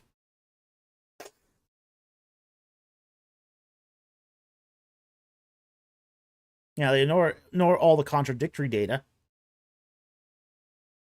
But, so I think it's really problematic what they do. Okay, next one here. There's a non-super chat here from Gandalf the Based. Professional question for you. After getting my THM, I really think I want to go teach at a university. What career thing should I be doing now? I'm a youth minister currently and only in my 20s. Oh, you got time. Okay. Teaching at a university isn't what it used to be. I'll say that.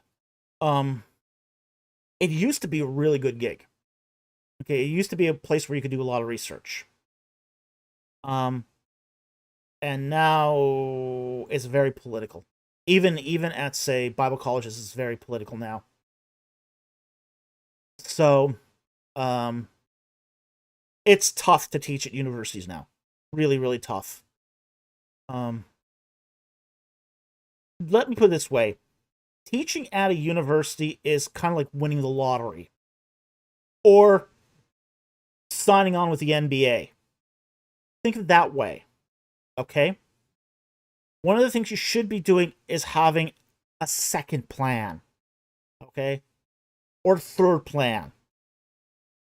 So, if you are wanting to teach at a university, that's fantastic. That's absolutely fantastic. Getting into a university to teach is difficult. So, what I would suggest is you have 2 or 3 a plan B and a plan C. Okay? Yeah, make teaching at a university your plan A, but also make a plan B and a plan C. Okay. So you'll fall back on one of those plans. Just in case it doesn't work out for you. All right? Now, you've got your THM, so the next step for you would either be a PhD or a THD. Okay? One of the things you should be doing at this point is starting to research and showing your chops at doing research. The other thing you should be doing is looking at advisors. Okay? Who you want to study under. If you once you get really sort of start weeding out what advisors you want to work with. And these are people you want to make sure you read their peer-reviewed work. Okay? So if you find somebody who's at a university that you think you might be interested in, go back, read all their old work. Read everything that they ever wrote. Because here's the thing. Your advisor has to be interested in you. Go to conferences. Go to ETS. ETS is coming up in November. Go there, meet people. Meet people before you finish your THM.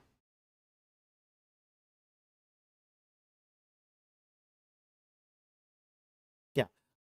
Yeah, that's important too. Sometimes they look good on paper, and you meet them in person, you have a personality conflict with them. They're just not interested in you. They don't care about you one bit. So,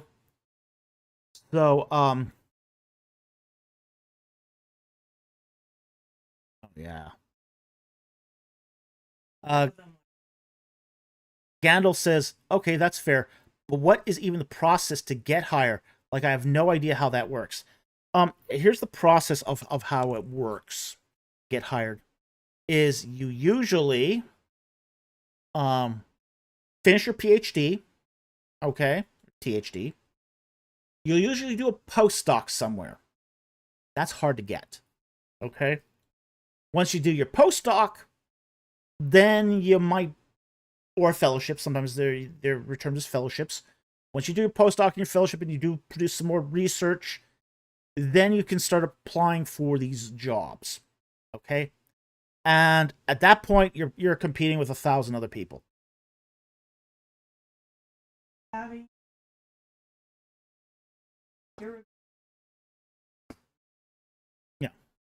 Gandalf, the basis, so networking. Yeah, networking plus research. Have a lot of research under your belt. A lot of peer-reviewed articles already. It's gotten really competitive and really tough. Okay? You're competing as, if you're doing, say, a PhD in theology, you are competing with graduates from 1,000 schools. There's that many Bible programs out there that grant PhDs. 1,000 schools. Okay? In the case of Egyptology, you're competing against 25 schools. Okay? So again, really, really tough what you're about to do. Gandalf the base says, okay, a lot harder than I thought. I have some work to do. Yeah, you got a lot of work to do. And you got to start producing that because you are in such a competitive market, you've got to start producing scholarly output now.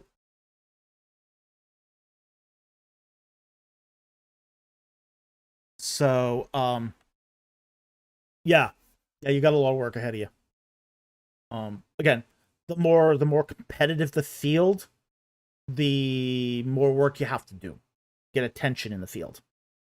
So absolutely.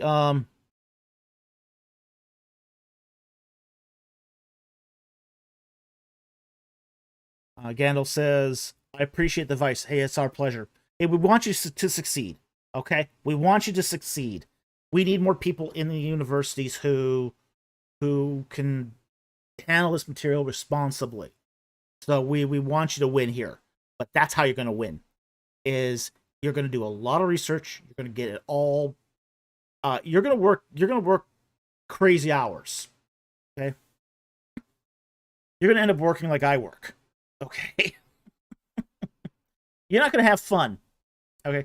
Your coworkers are sort of, or your peers at university are going to be off at the pub. You're going to be at home writing articles. Yeah, I mean, look, in my case, it got so bad that my advisor actually had to tell me to go do some of the social events. Okay. He says, should I only go for Bible college or secular as well? Go for both. There's no harm in going for both.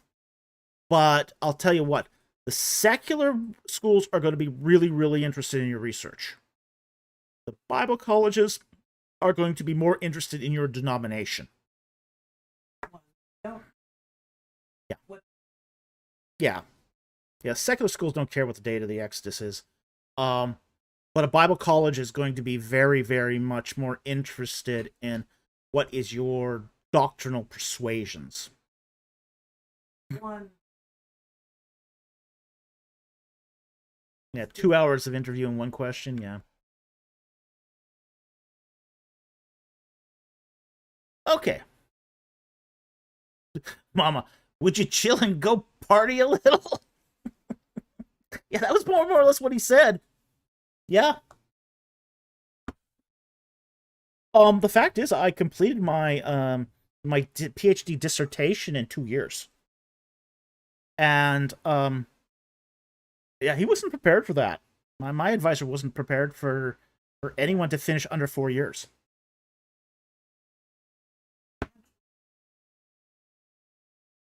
Yeah. Yeah. So yeah, I mean, developing a good work ethic will help you in your research. So, but you do have to do that. We got when I posted on the community board that the second novel was coming out. We got one of the comments we got was, "How do you write so fast?" And it comes down to, it's not that I write fast; it's that I write consistent. I have a quota. When I write my books, I write at least 384 words a day. At least. I did that practice with my dissertation. That's how I got it done. The actual writing of my dissertation in under a year. Sometimes it's 384, sometimes it's up to 5,000. But I don't write less than 384 a day. And that's why I can write fast, is because I can write consistently. And once you get into that habit of writing consistently, you can just sort of churn out. Why 384 specifically? Okay. Because this is a mathematical formula. A dissertation is 100,000 words. Divide that by 365 days a year, plus a couple days off here and there. You get 384. It guarantees that you can produce 100,000 words in a year. So that's why 384. The rest is just mathematics.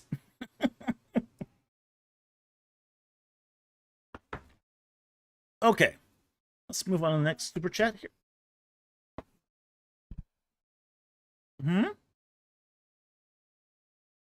Solidus asks, will the video game be your main focus after the books are done? It's going to be the focus for the next probably 2 months at least. So, we want to get that project finished as well. So, Ryan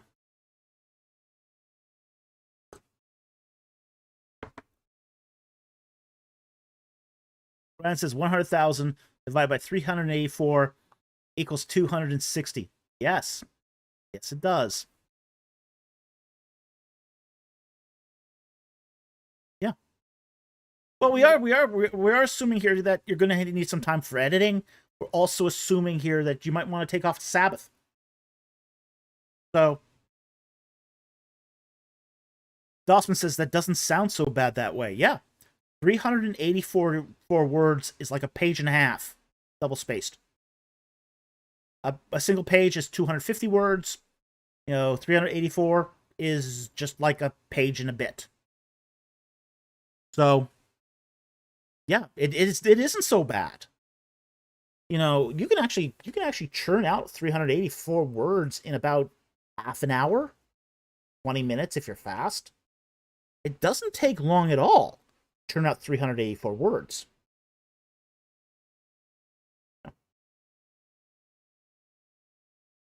Brian Cohen, hey Camp. 260 is 5 days a week. Yeah, I don't exactly remember how I came up with that calculation, but that's the calculation. That's how I got the calculation. Is that I Yeah, I figured I'd be going to church on Sundays. I figured I would be unconscious on Saturday, yeah. But yeah.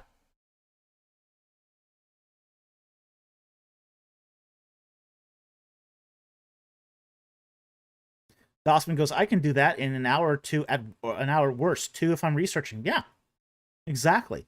It's not a big goal. That's what really surprises me is people, kind of whine that, oh, they can't ever get the work done. You can't ever get any writing done. And it's like, well, you know what? You don't here's the thing about writing. You don't, and this is true of writing a book like the fiction book or nonfiction book like my Ark of the Covenant book. Okay?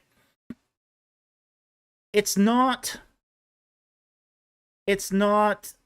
you don't wait for the muse to inspire you. Okay?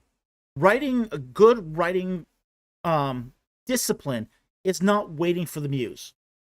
The muse can go hang. Okay, the muse is a fickle friend at best. Okay, what you do is you make writing a practice of consistency, and here was I think it was I think it was John Gardner who gave this advice in his 1978 book, and he said the secret to writing consistently. Oh no, it wasn't John Gardner. It was Dean Koontz. Dean Koontz, in his book on writing, Dean Koontz said the secret to being able to produce writing is butt in chair. You get your butt in the chair and you write. And it doesn't matter if you write garbage.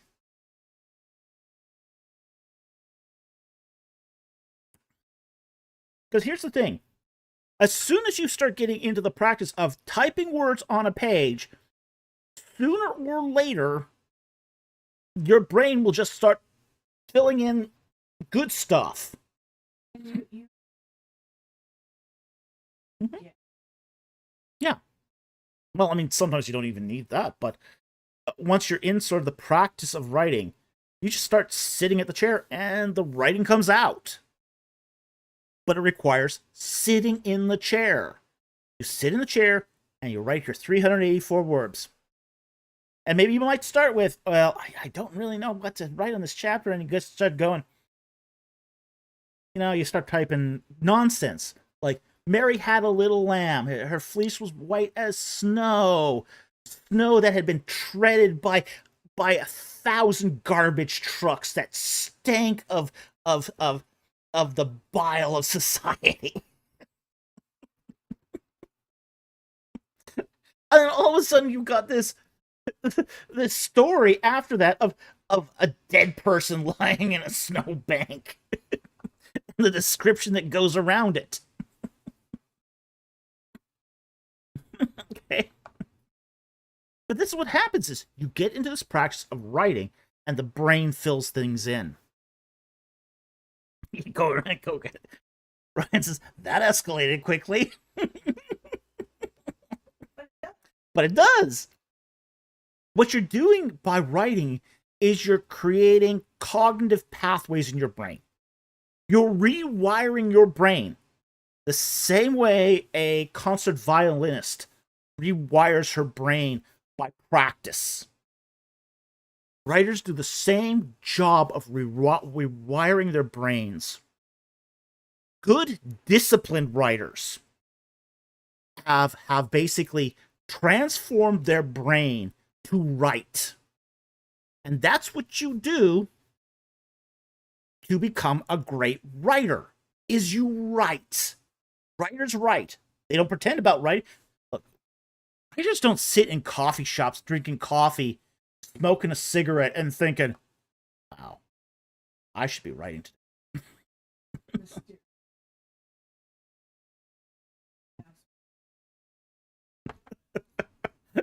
Yeah, well.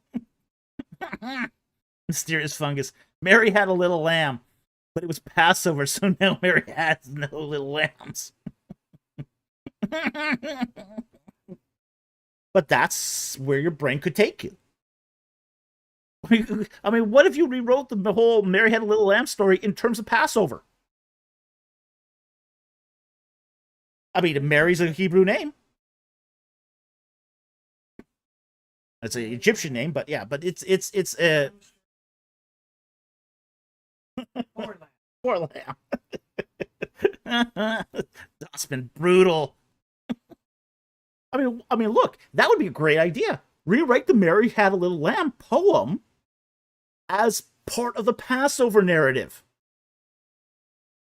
Right.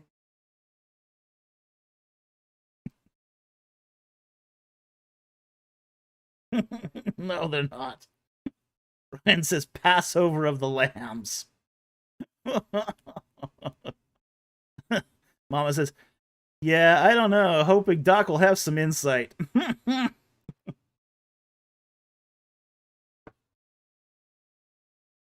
I think you're talking about Slam's comment here.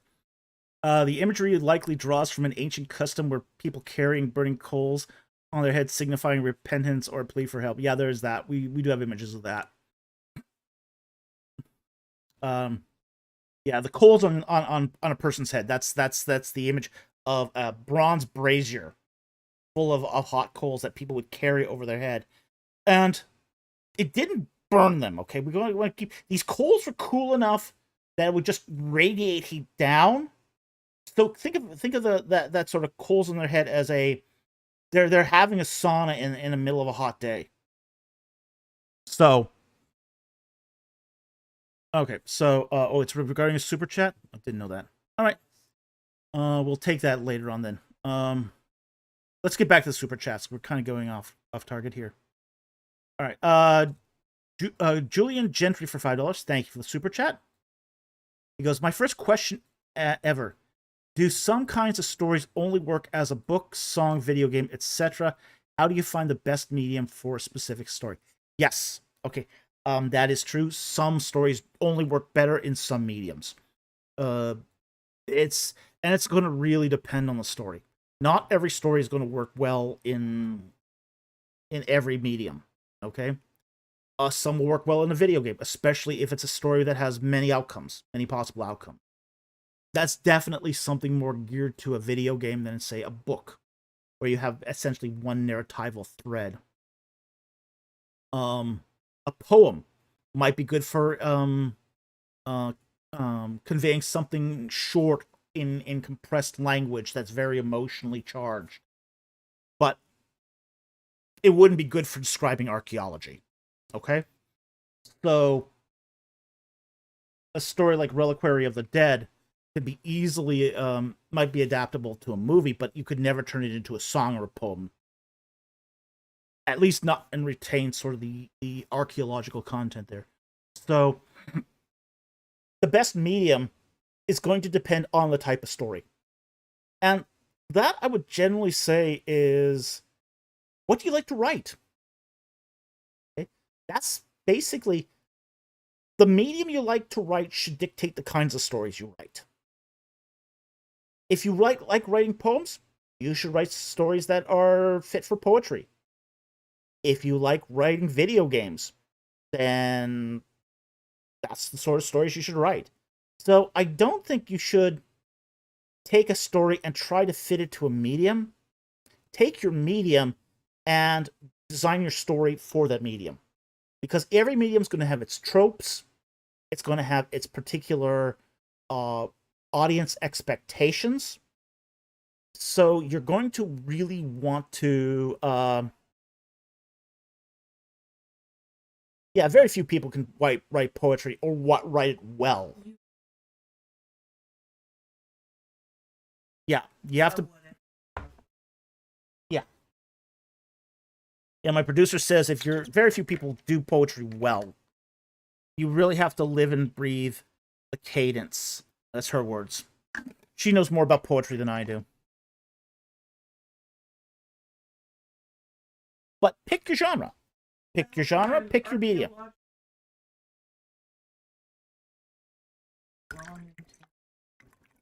Cool. That's cool. I'll take that. Alakazoo says, Here's the title for an archaeological poem: "Beneath the Layers Long Entombed." Nice, nice. See, I could never write something like that because I don't have that metrical uh kind of thinking process. So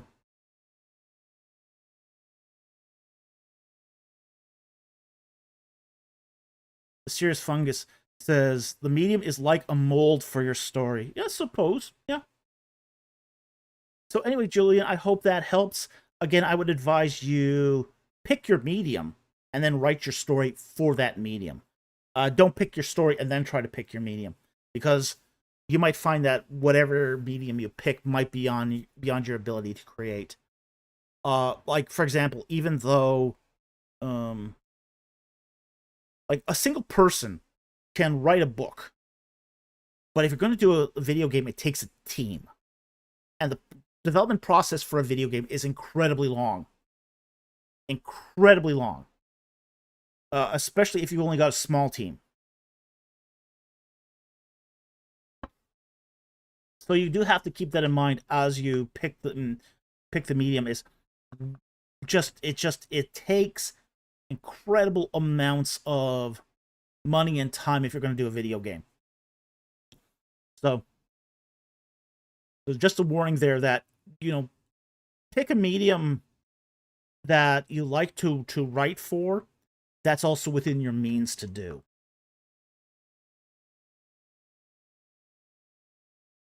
All right, next one here is from AJ Higgins, composer, for $2. Thoughts on the X-Files? Watching it the first time. I liked X-Files. I don't recommend it. It's not, but I liked watching it. It was an interesting. It's in that. It's in what's called the genre of paranormal fiction. Okay, it's paranormal fiction. And I have to admit, I have a strong like for paranormal fiction. So I really enjoy the X-Files. Um, and but it's also very disturbing in some places. Definitely PG-13. So so kind of unfortunate how it ended. It kind of petered out. Um, but first two seasons were really good. They were very, very well done.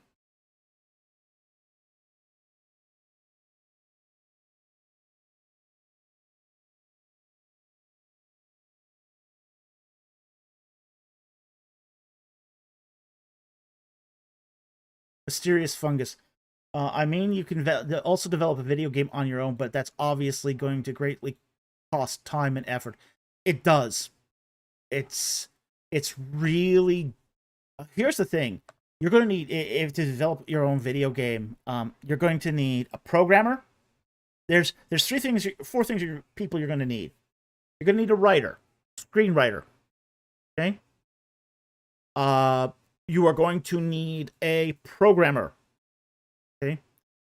Because 90% of the effort of a video game is going to be in the programming. Okay.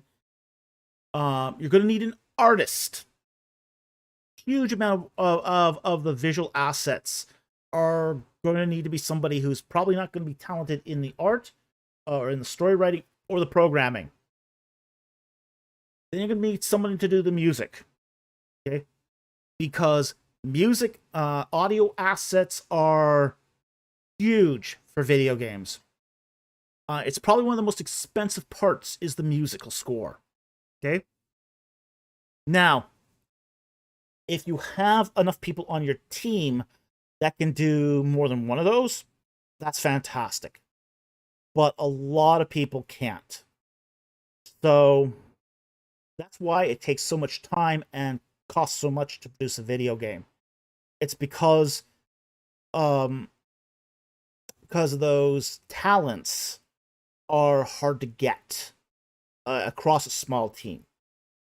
I think, like for example, what's that game called? So the one with zombies on your lawn. What's that name of the game? Plants vs Zombies. Yeah, the original Plants vs. Zombies was developed by a very small team, and a quarter of their budget went into the musical score. 25% of their budget went to music. Okay? So, it was, and this is not abnormal. This is not abnormal. Huge amounts of money go into the musical score. Now, if you happen to have a guy on your team who's talented at composition and making music, then that'll save you a lot of money. But you also have to have everybody on the Jack Ray, and I muted the music and Plants vs. Zombie the whole time I played it. You know, that's what most people do, actually. Most people do mute the music on video games, but they want to know it's there. Yeah, third time you play it, you hit the mute. Everyone wants the music to be there, even if they don't hear it. You cannot have a successful video game without a good musical score. A game will not succeed unless it has a good musical score. So you need one with a good musical score. So you need a guy who either knows music, can write music, can perform music, or you need to hire for that. So it's one of those things that you just have to have it. Okay?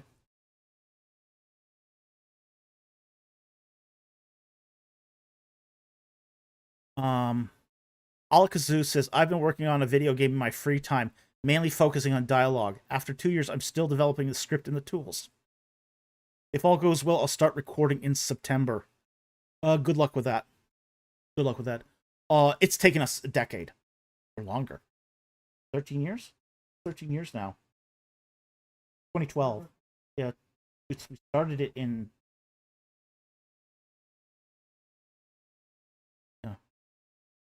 Yeah.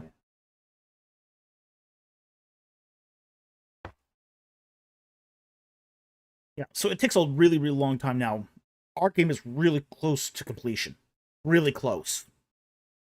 But we still have a couple months of work on it still to go. Okay.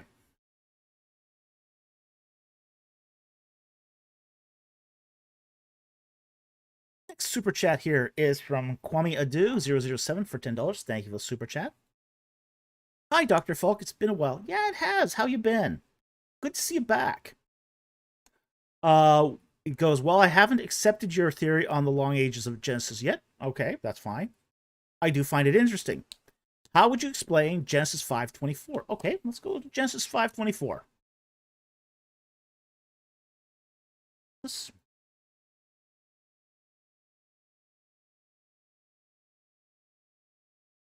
Five. 24. Okay, yeah. We've actually talked about this several times. This is about Enoch. And Enoch walked with God, and he was not, for God took him. Okay, now Enoch's clan here is basically being named after its most important member, which is Enoch. Okay, so he's considered to be the clan progenitor, and it's sort of one of those situations where the last clan chief is considered to be the most important of this particular clan. Okay, so that's what's happening here in the case of Enoch. Is Enoch has its own clan. Starting from basically after Jared.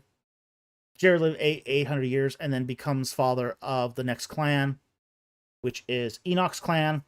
But it's not Enoch per se, but the whole clan is named after Enoch.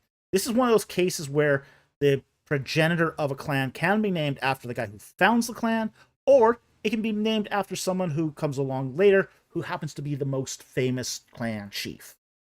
So in this particular case, the clan of Enoch is named after that famous progenitor who is basically whisked away by God in verse 24. So that's how I would explain Genesis 5, verse 24. All right?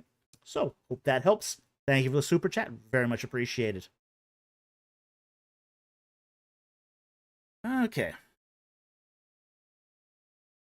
Next super chat here is from TBD for $20. Thank you for the super chat. Not sure how to phrase this question. This as a question. This is what? Okay.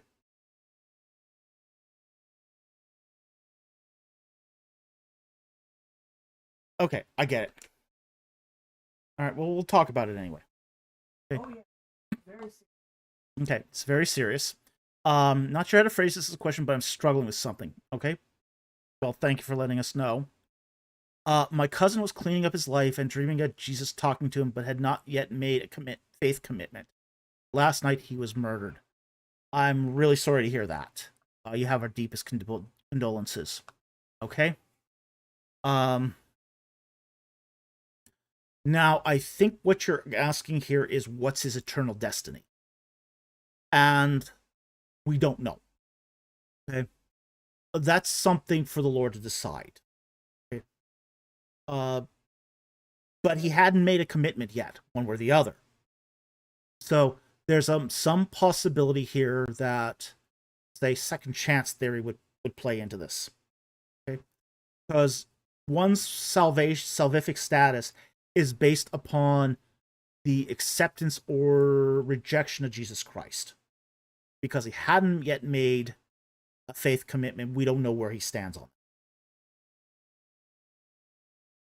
it. It is possible that Jesus had reached out to him. So if Jesus reached out to him and he did accept Jesus, either in this life or the next, that very much could have led to him being saved. All right, but we just don't know for sure. Okay, this is one of the problems, we don't know, and the Bible is not clear about those who have not made a choice. Okay, so, but at least, yeah, Mama says it really well here, and she says, you at least have ground for hope. Yeah, you do. You absolutely do. And again, we are so sorry for your loss. We'll be praying for you and your family. Okay.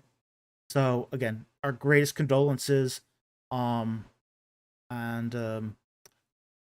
We hope that you do find healing in your walk with Christ as you deal with this tragedy. Okay. So thank you for the super chat. We appreciate it. And thank you for letting us know. And we do hope that helps you.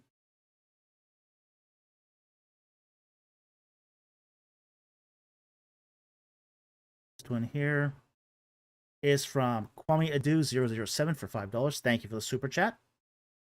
Building off my first question, was Terah Abraham's biological father rather than a clan progenitor? I think Terah, it's hard to say for sure. Here's the issue with Terah's relationship to Adam or Abram. Terah was 130 years old. According to the text, he was 130 when he gave birth to Abram. Okay? Not 75 as is often assumed. Okay? He was 130. So the question then is Terah Abraham's father? Is Terah Abraham's grandfather? Is Terah Abraham's great grandfather? The problem here is the text isn't clear. What exactly is the biological relationship between Terah and Abram? We do know that they may have been alive at the same time. That's possible. But it's not clear. When Terah does pass away and his inheritance is distributed, Abraham doesn't seem to get that much of it. But there does it doesn't matter though in the case of Terah whether he's Abraham's biological father. He's still the clan progenitor, and Terah's clan still survives after Abraham leaves. this is where Lot comes from. Or sorry, not Lot, Laban. Laban is a descendant of Terah's clan. Okay? So they're still in Haran. Terah's clan is still in Haran. They're still in Syria. They're still persisting even after that split of clans. Okay? So Terah is his own clan progenitor, and so is Abraham. Even though they are biologically related, what we do here have is, though, one clan splitting off from another. And that commonly happens. And after Abraham moves to the Levant, Terah is still in Syria, and he's still, well, he's dead at that point. But Terah himself is dead, but his clan lives on in Syria. So, but again, we are not sure of the biological relationship between Terah and Abraham because so much time had passed. As I said, at least there's 130 years there. So it's likely that it was a clan progenitor, but that could be someone's great grandfather too. That's entirely possible. So again, we're not exactly sure of the relationship. Again, Hebrew is not specific whether father means father, grandfather, great-grandfather, great-great-grandfather, etc. So Hebrew is just not specific about those terms of relationship. And that's because Hebrew follows the, who knows? No, I think it was the Inuit system of relationships. Yep. So hope that helps. Thank you very much for the super chat. Very much appreciated.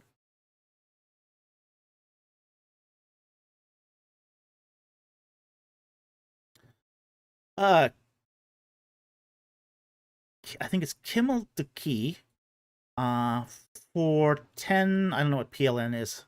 But thank you very much for the super chat. Very much appreciated. Dr. Falk, what is your favorite whiskey? Ooh. Homemade.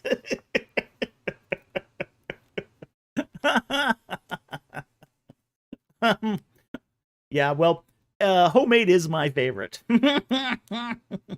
Polish? Okay, cool. Maybe. Awesome. Homemade's my favorite. Okay.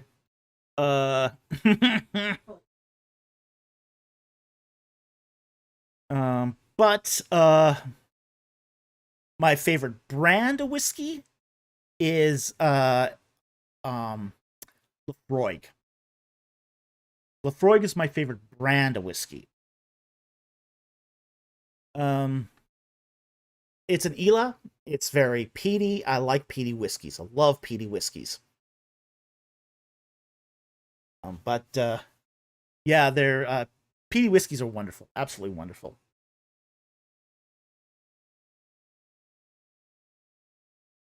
Yeah, I could not stand Jack Daniels. Sorry. Ugh. Ugh.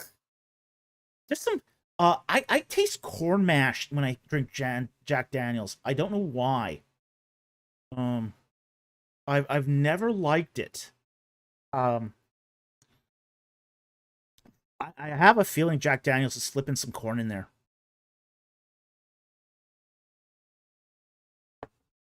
I love whiskeys. I don't like bourbons. I've never liked bourbons, and that's because I just don't like the taste of corn in my whiskey. Um, you are not alone, Tosman. Yes, you are not alone.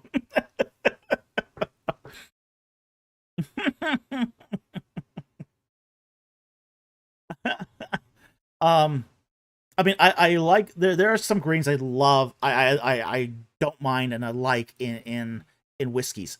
I like uh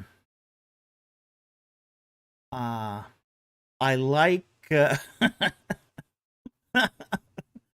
Mama says Bomb Papa hates Jack Daniels too. Yes, I knew he had good taste. I knew he had good taste.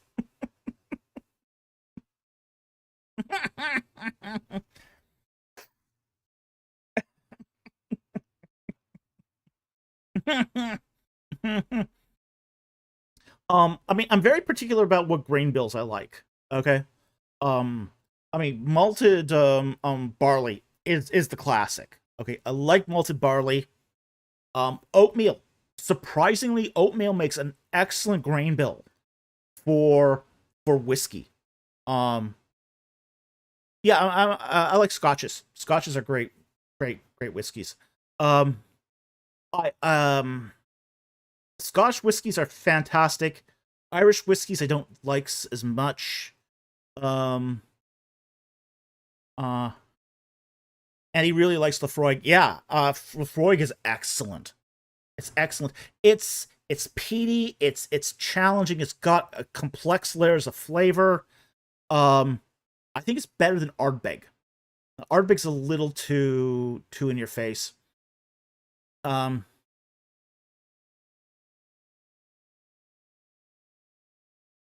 Dustin Meeks, you ever been to Russia and tried vodka, Dr. Falk? I've never been to Russia. Okay, I've never been to Russia. I have tried vodka, a lot of kinds of vodka, but do not like. I've not been to Russia. So Blue Dog, Jack Daniels is apparently 80% corn. That doesn't surprise me. You can just taste the corn.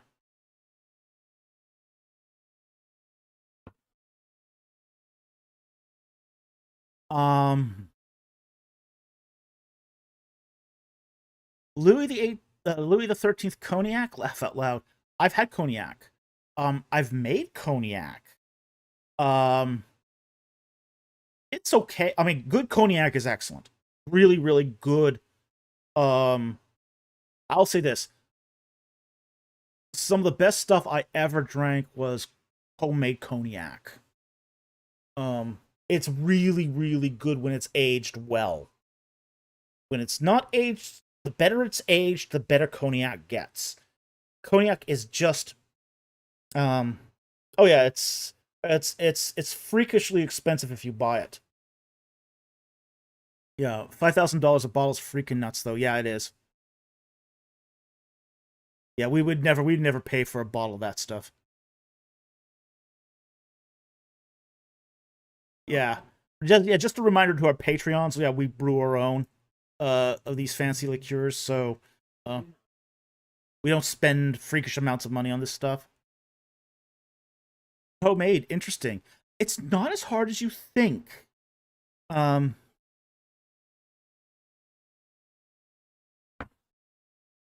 Dustin Meeks, what the heck is cognac? Oh, it's essentially a brandy.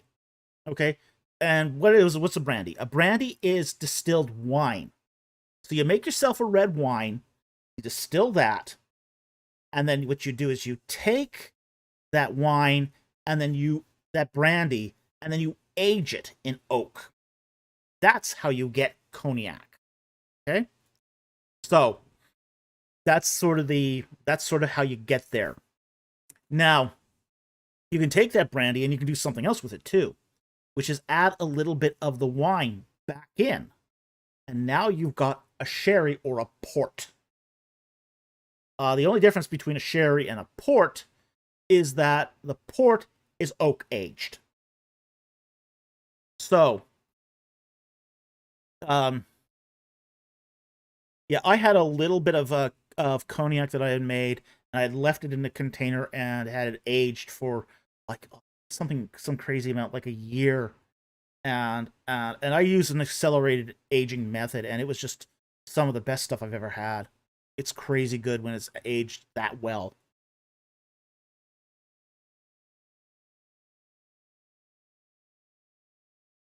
Okay, Mama says the fanciest he has ever had was 20-something-year-old McClellan. Not sure the spelling, as I don't drink. Yeah, 20-year-old McClellan's good. That's a decent choice. Um, I had an 18-year-old Glenfiddich that was excellent. Glenfiddich, the 18-year-old was excellent. It was actually better than the 21-year-old. The 21-year-old actually had lost some of its character.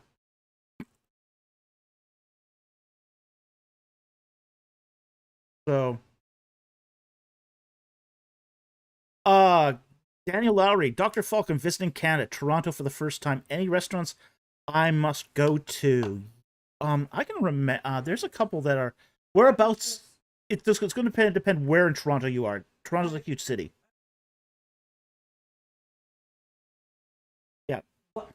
I mean, we can yeah, like sushi.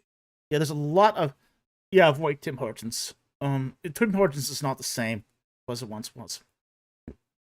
Um, okay, you're going to be in downtown. Okay, downtown. Uh, Chinatown.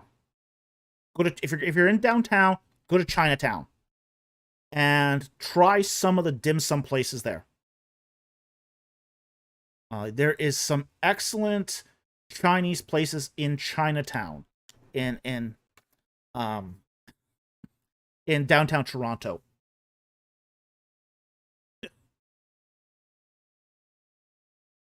Dossman says Tim Hortons in Toronto poisoned me.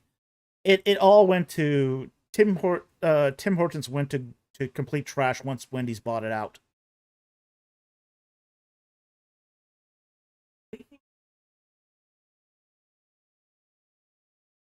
Yeah, that's not anywhere near downtown though, hun. He says he's going to be in downtown. So if he's going to be in downtown, that's a whole different thing. He'll have to probably do the best places are probably going to be in Chinatown, and Chinatown is just a small walk. It's really really close to downtown. It's in downtown actually. So and Chinatown extends for like 6 blocks downtown. So I mean, but that's really you get some phenomenal food in downtown Chinatown. So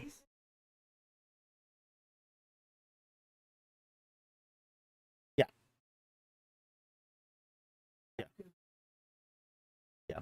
Unlike Vancouver, Toronto is actually a foodie city, and the reviews are brutally honest.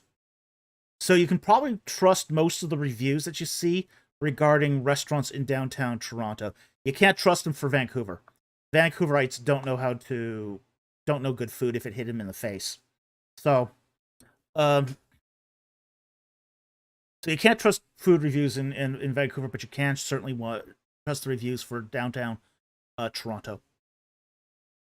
Okay.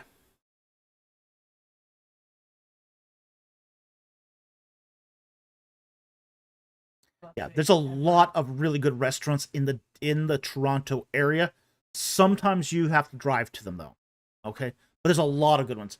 You won't lack for choice.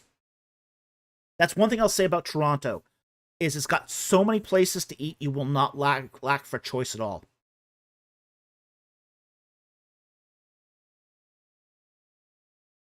Blue Dog says I've been told Vancouver Chinese is too authentic for most Western. No, it's not too authentic. It's just too garbage.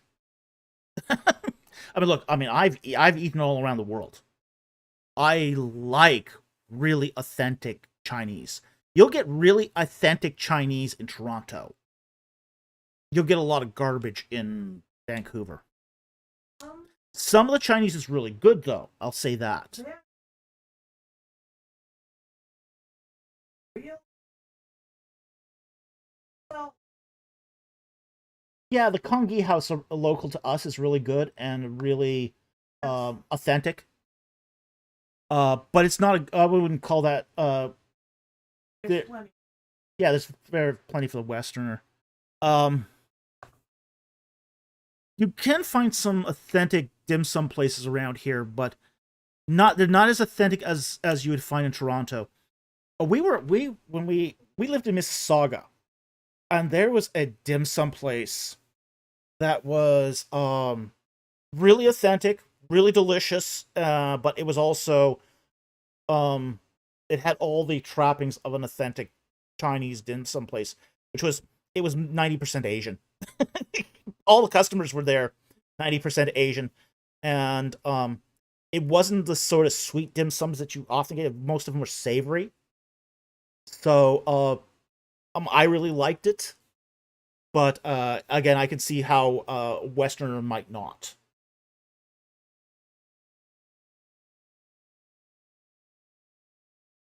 Daniel says, "Sounds like a glowing review. Thanks, Dr. Falk." Yeah, the restaurants in Toronto are excellent, especially if you go for, say, more ethnic cuisine. If you go for ethnic cuisine, you can't go wrong. Yeah, the street up as you get to the University of Toronto had a lot of shops.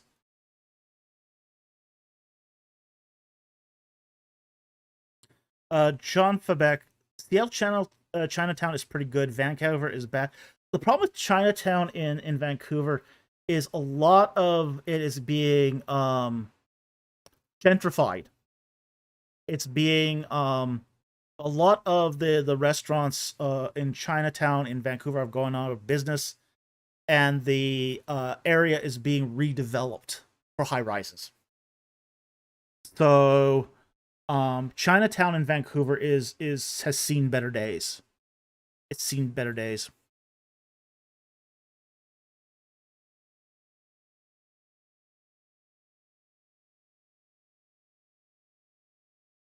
Okay, next one here.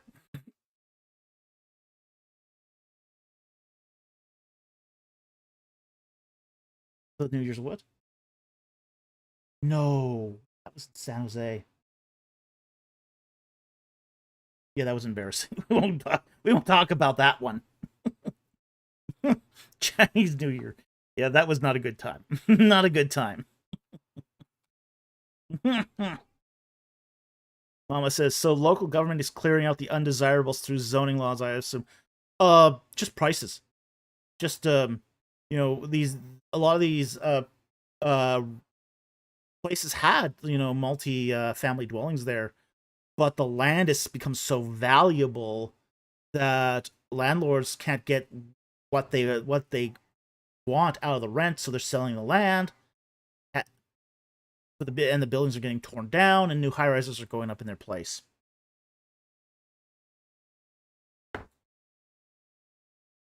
Okay. Kwame007 for $5. Thank you for the super chat. Same question, but for Noah and his sons as well. It's the same thing. In the case you had Noah and his clan, and then each of his sons had their clans also. So it's the same thing.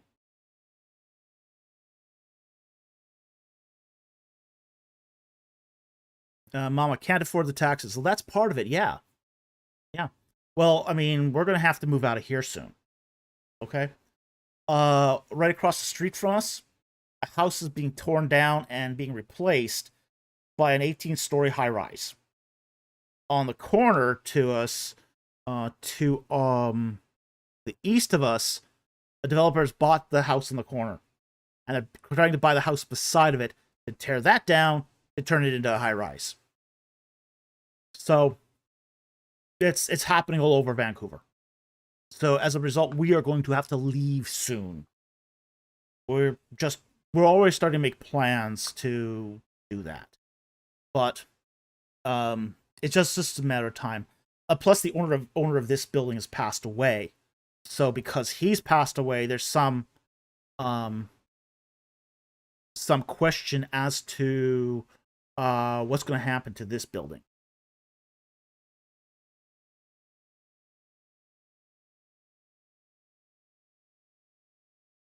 Yep.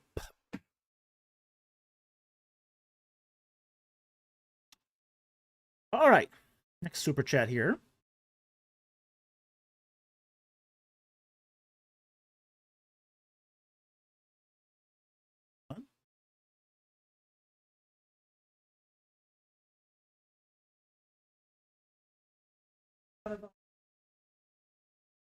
California. Yeah. Yeah. Dan Laurie says, light prices forced NASCAR out of Ontario, California. It's going to hit everyone, unfortunately. Yeah, well. Yeah.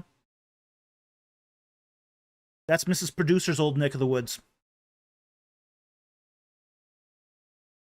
All right, next one here. is a member question from Mama. Okay. And she says, I've heard that Joseph and Daniel are the only Old Testament people focused on whom no sin is recorded in their narratives. Say, unlike Israel, David had said. Do you agree? Joseph seems annoying as a kid. Yeah, he does. I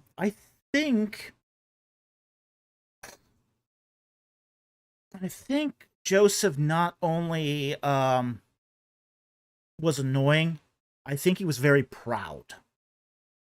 You seem to get that when he interacts with his brothers, that there's a sense of pride to Joseph. Now, he was very good at what he did. But I think that there was an aspect to Joseph that was not so nice. And I think when you deal,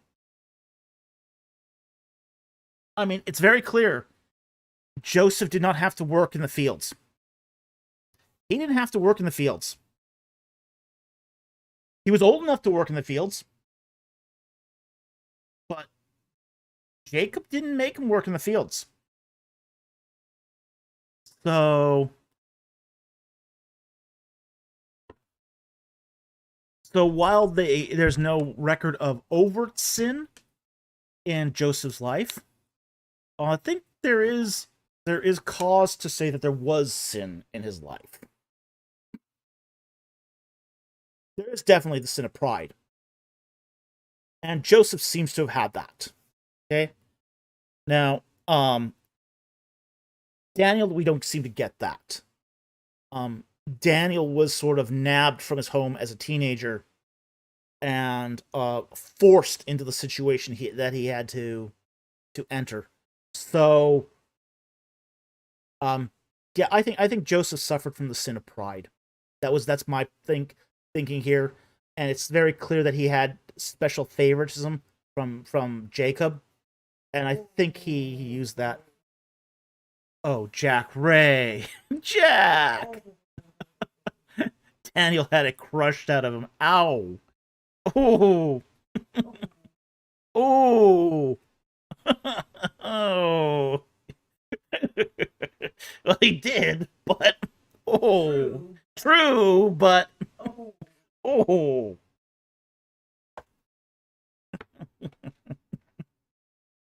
Warrior Most High says, "Don't remind us, man." Let's not go there. Let's not go there. We had most of our channel demographic squirming for days after we talked about that, so we're not going to talk about it again.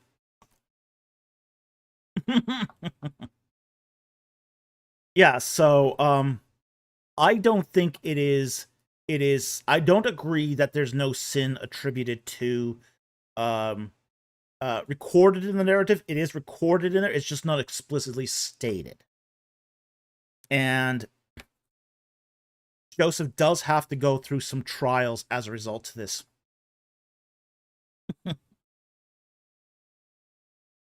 Okay, so I hope that helps. Thank you very much for the member question. Really appreciate it. Okay, here we go. Mama for $2. What does the burning coals bit mean in Romans 12:20? So that's what they're going to talk about here. What we were talking about a little earlier, alluding to. So let's go to Romans 12:20. But if your enemy is hungry, feed him. If he is thirsty, give him a drink. For in so doing, you will heap burning coals upon his head. All right. This is an allusion to an ancient practice of penance. Okay? Now, there are actually pictures of this. We do see this practice done in Egypt. It is a practice that was very common in the ancient Near East. We do see it alluded to and portrayed in iconography. So what this is you get big, what's called a brazier. Okay, it's a pan, a bronze pan. Okay, and it's a big wide pan. And what you do is you throw some burning um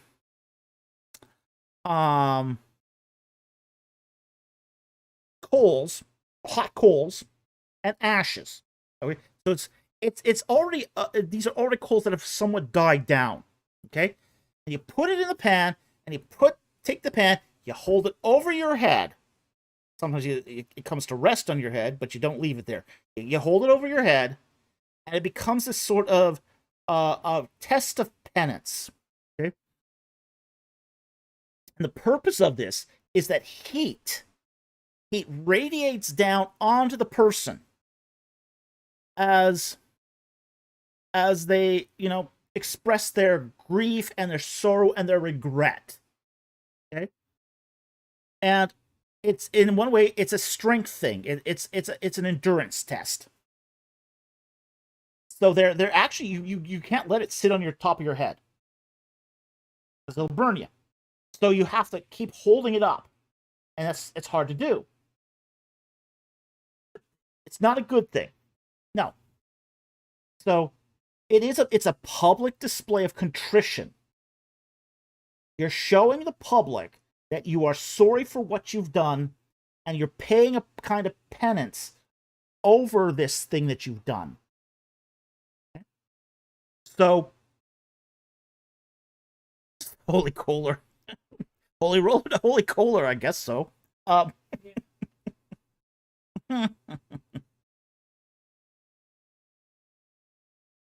So, so yeah, that's what it is. It's a bronze pan that's been heated up with coals. Sometimes they'll put like straw on top or dung to give it a little bit more smoke.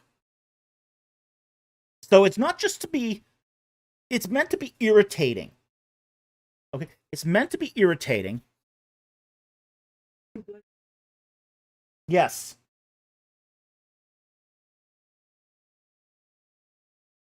Yeah.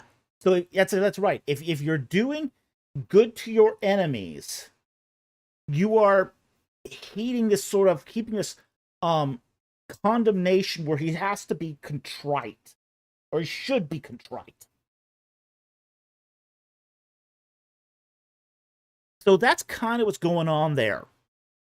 So that's what's meant by heaping burning coals on his head, is that you're giving him, your enemy, cause to be contrite and repentant and undergo these public display of, okay, this guy who wants me really harm me, I'm treating him good, so you're piling the guilt on, and the coals, and just making it less and less comfortable for him. Okay, so that's what it means to heap burning coals upon his head. It's this whole brazier thing. So I hope that helps, Mama. Thank you very much for that super chat. Very much appreciate it. Okay, next one here is from Murray, Sweden, for 100 Swedish kroner. Thank you very much for that super chat. Shot in the dark. Have you ever played Pyramid? Challenge of the Pharaoh's Dream. It's a PC edutainment game from 1996. If so, how historically accurate would you consider it? Unfortunately, I never played it. In 1996, I was more into all the Ultima game series, so I never got to play Pyramid, Challenge of the Pharaoh's Dream. I was really into Ultima. I think at that point I was playing Ultima 7 or Ultima 8 or something like that. So yeah, that's what I was playing at the time. So I was a big Ultima fan, and that's what I played in 1996. So I never got to play Pyramid, but sounds interesting. Okay. Jack Ray, thank you very much for gifting the channel 20 Ancient Egypt in the Bible memberships. Your support of the channel really helps us, and we really appreciate it. Thank you so very much. Okay, Jack sponsors a question here.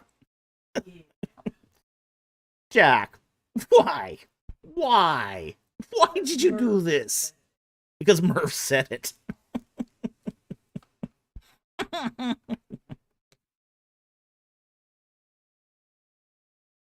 Okay, Merv Monson asks, what do you believe Daniel was a castrated eunuch? Not quite castrated. He was a eunuch. He was made a eunuch. It was not done through castration. Okay? Oh boy. Oh boy. We've covered this. Let's just say cutting off causes infection. They didn't do that. They did something else, which is put the two stones between two other stones and crushed them. And that's where we're going to leave it. Okay? Yes, Warrior of the Most High gets it right. Yeah. Mama says crushing, not clipped. Exactly. Yeah, that's how it was done. All right? So, thank you, Jack Ray, for making us all feel very uncomfortable. Okay? Next super chat, and the final super chat we have here. Ouch. Yeah, ouch. Enough said.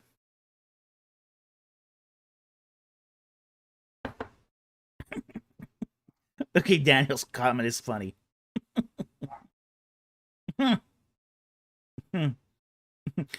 Man, I am regretting my name right now. Yeah. Okay, last super chat here is from Mama for $5. Thank you very much for the super chat. 7 cookbooks read, tempting carbs donated, and I'm eating 90% keto. Awesome. Good for you. Mind clear, more energy, lost 8 pounds so far. Ooh, congratulations. How long have you two been doing keto? We've been doing it for about 4 years. 4 or 5 years. About that? Yeah, my mother was going blind from diabetes, and I didn't score so well on my my blood sugar tests.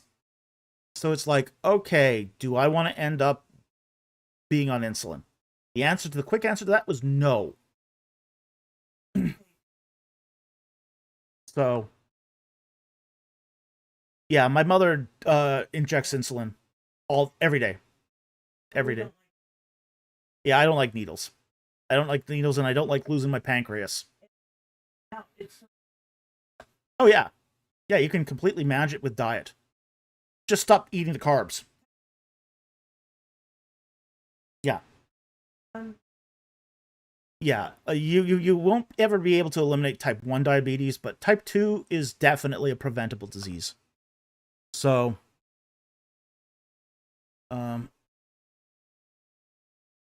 yeah, we've been doing it for years. Don't regret it. There's times we sometimes slip out of it and then have to get back into it.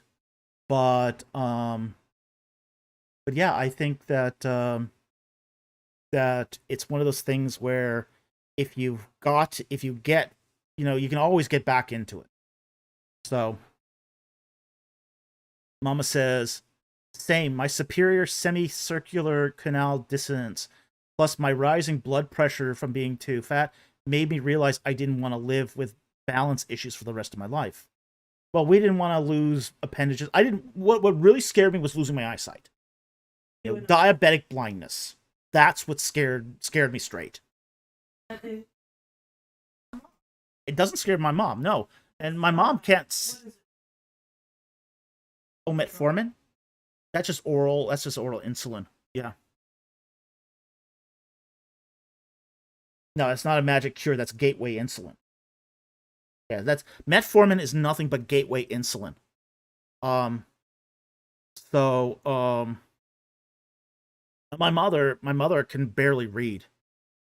She can barely see anymore, because of the diabetes.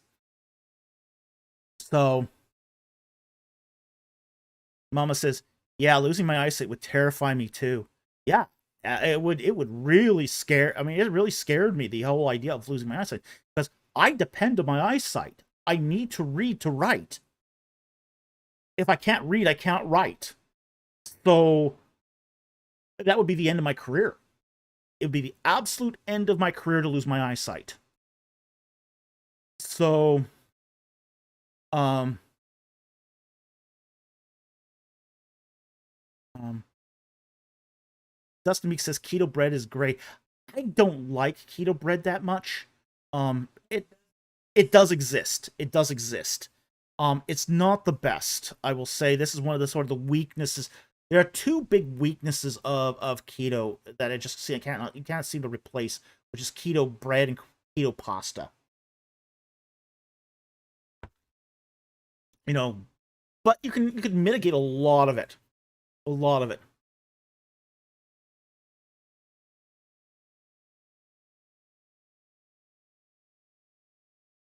Or peanut doesn't. Count of Mercy says processed sugar. Yeah, well, there's a lot of processed sugar in a lot of things, like peanut butter. They put sugar in peanut butter. You pay more for peanut butter that doesn't have sugar in it because its sugar here is acting like a filler. So, um, so there's a lot of things that they slip stuff in. Like wheat products are slipped into things. You know, um, and when you do keto, you have to give up carbohydrates. You just have to give them up, and that includes it has sugar in it. I mean, anything with sugar is instantly not on the menu, but it's also things like breads, pastas, rice. A lot of people don't think about the rice, potatoes. It's all the filler foods. Even a lot of beans. Even a lot of beans are not keto friendly. And they take out Yeah. never waste your Yeah. And Mama says, and they take the saturated fat that we need out of everything. Yeah, they do. Absolutely. Dustin Meek says, out of curiosity, have you ever tried Ezekiel bread? I do keto because it tastes good, but I can't live without bread. Laugh out loud. You get used to it. You get used to not eating bread. Like for burgers, I will do lettuce wrap. I do lettuce wraps instead of bread for burgers. Um, we don't get Ezekiel bread around here, but we got to be really careful too, because a lot of things that are labeled keto aren't. Mm-hmm. Yeah, yeah, it's a marketing buzzword with no meaning. if you're Yeah, if you're seeing peach, don't buy the market. if you're seeing peach cobbler keto, don't buy the marketing. Well, I mean, there's a lot of tortillas that are marketed as keto that are not. I mean, I saw one tortilla that was labeled keto and it had 30 carbs in it per per tortilla. Well, 30 carbs, you're already over your limits, in a day's intake. So, I mean, it's crazy. It's absolutely crazy how some of these companies get away with mislabeling stuff. And about Mm-hmm. Yeah. Like one of the things we did, we bought ourselves an ice cream machine. I was We bought one of the things is like keto ice cream, really really expensive. I mean, it's so expensive. It's like $10 for like two like a cup of keto ice cream. Um, we actually invested in an ice cream maker that has an honest to God refrigeration coil in it. Okay? And we make our own ice cream. We make our own vanilla ice cream. We can make other flavors too, but that has saved us a ton of money on ice cream.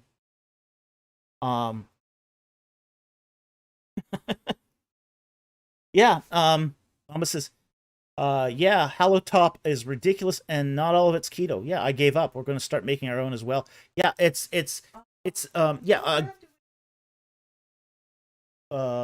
well, the brands she can get are not the same as the brands as we can get. But It wouldn't give her any help to tell her the brand of ice cream maker. We looked for essentially an ice cream maker that will that has a real refrigeration coil. Not the ones where you take the core and put it in the freezer. Those are useless. But ones with a real mechanical motor in there that also has a refrigeration coil. And we make our own keto friendly ice cream. It works really well.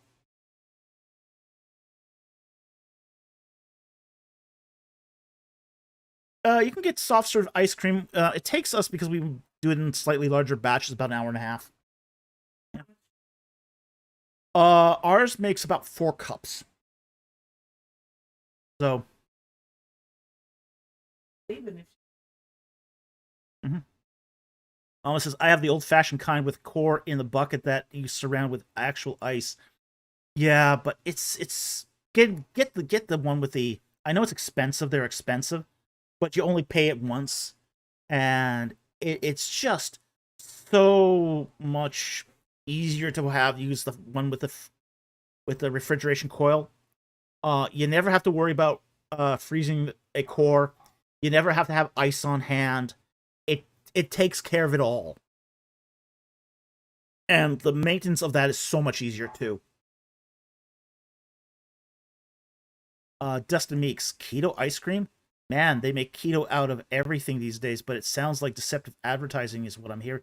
A lot of them are deceptively advertised. You don't see deceptive advertising so much in keto ice cream, but what it is expensive. Yeah, you're paying 10, 15 bucks for essentially single serving. if you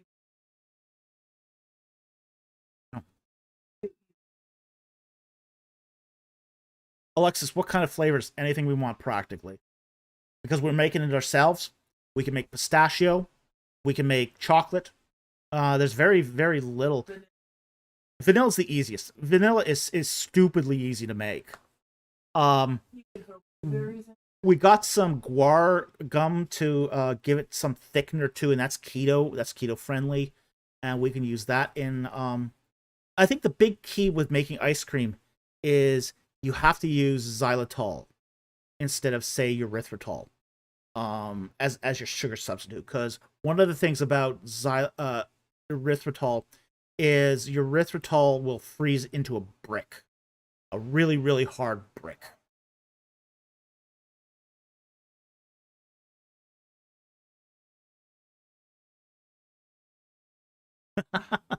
The creator says, well, I want to create carnivore ice cream, saving for machine. There is such a thing as bacon maple ice cream. however, date Yeah, honey date ice cream would not be keto. you If vegan's your thing, yeah, you could do like you can make ice cream out of coconut milk, and I think hemp milk can be used for that, and so can oat milk. So you can make a vegan ice cream that way. But yeah, there are garlic ice cream. I just thought of that. Yeah. We haven't. We have not done garlic ice cream. We can do our garlic ice cream, yeah. Merv Monson goes, how can you make real ice cream without dairy? It makes 0 sense. You make it out of nut milks. Nut milks with a little bit of guar gum. Yeah, absolutely. You can make ice creams. You just like almond milk, coconut milk, hemp milk, oat milk. It's really Alexis says garlic. Crying. It's good. Yeah. It is yummy. It shocks you. We tried garlic ice cream at the was it the Hollister Gilroy Garlic Festival. At the Gilroy Garlic Festival, we tried garlic ice cream. It is delicious. It's sweet with a slight hint of garlic. Very, very good. It's delicious. It's actually really, really good. Mama says, I know we'll have some lactose, but that's one of the things I'm willing to compromise. No, here's the thing. Use cream. Don't use milk. Use cream. There's so little lactose in cream, it will not throw you out of keto. Milk can throw you out of keto. Okay? Milk has enough lactose in it that it'll throw you out of keto easily. But cream doesn't. Cream's a freebie for you guys, for anyone on keto. It's an absolute freebie because it has almost no lactose in it. So I am lactose intolerant. So yeah, we have no problems with the heavy cream. In fact, one of the things, if you go on keto, you're gonna be buying cream by the gallon, essentially. Dustin Meek says, garlic and ice cream sounds so weird to me, given I have eaten garlic cloves before and can't imagine the two together. Neither could we. We couldn't imagine it either, but it was absolutely delicious.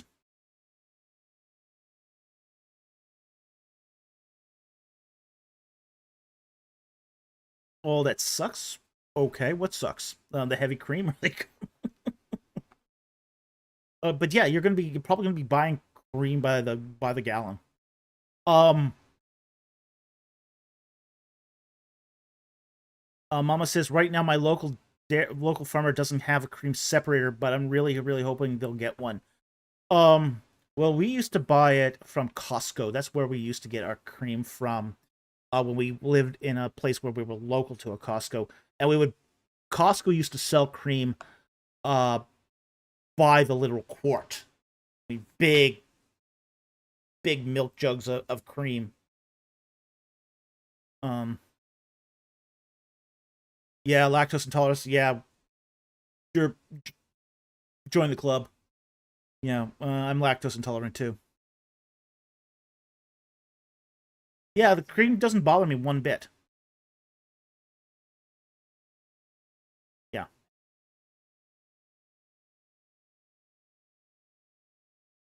Mama says, I wish we had a Costco. We have a Sam's, but the cream has carrageenan added to it. Carrageenan is not that bad. It's not going to throw you out. It's not going to throw you out of keto. It's going to separate. Carrageenan is more of a gum preservative. So it's not that horrible for you unless you're allergic to it. If you're allergic to it, that's different. But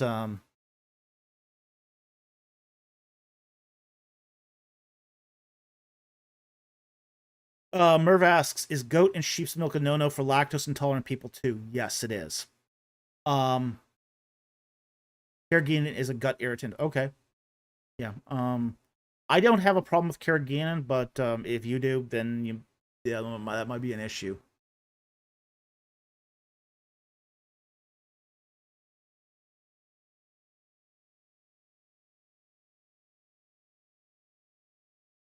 Mm-hmm.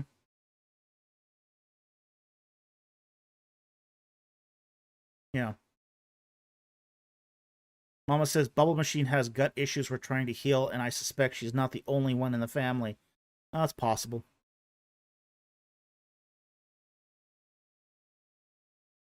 The creator says, I do drink heavy cream because I became addicted to iced coffee. Cream and coffee only. Okay.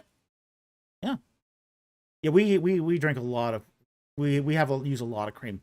We use cream in not just in our ice creams, but we also use it in our sauces, we use it in our curries. Like for example, we'll make a lot of butter chicken. Okay? And butter chicken uses large amounts of cream and butter. Very good for keto. Okay? But yeah, it's a really a good way out. Mom says, anyway, thank you for talking keto with me so much. Hey, it's our pleasure. If you you will probably need to find maybe a local farmer or something that does have that cream separator, because that cream separator is more or less you're gonna have a really difficult time doing keto without cream.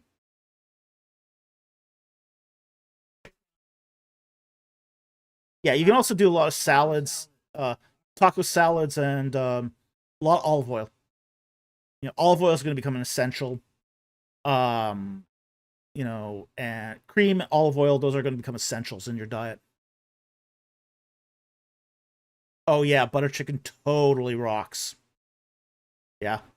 And well, butter chicken is cream and butter. I mean, what better? Butter, garlic, onions,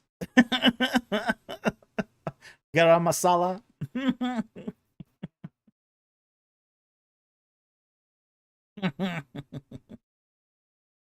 Oh, Mama says, tell me about it needing cream. Oh, totally.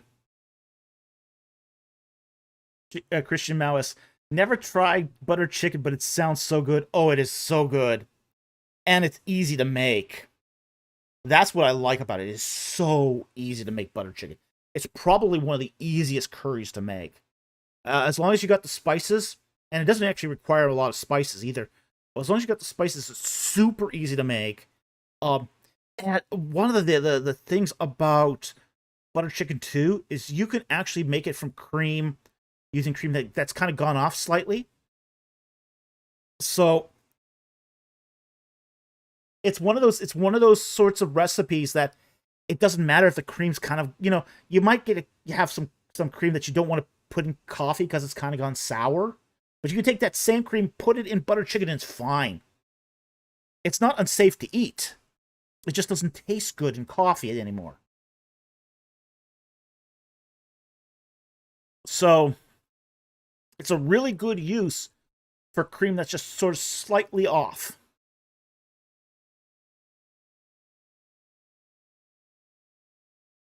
The creator says, hollandaise sauce is my new favorite. Yeah, well, hollandaise sauce is really good too. We do love hollandaise. It's just egg yolks, butter, and that's about it. It's a trickier sauce to make than, say, than butter chicken, or but it's really good. And actually, it's easy if you do it in the microwave. Hollandaise is incredibly easy to make in the microwave. This whole idea of using the double boiler to make hollandaise, I wouldn't do that. I make all my hollandaise in a microwave. You just have to be careful not to go too heavy on the heating in the microwave. But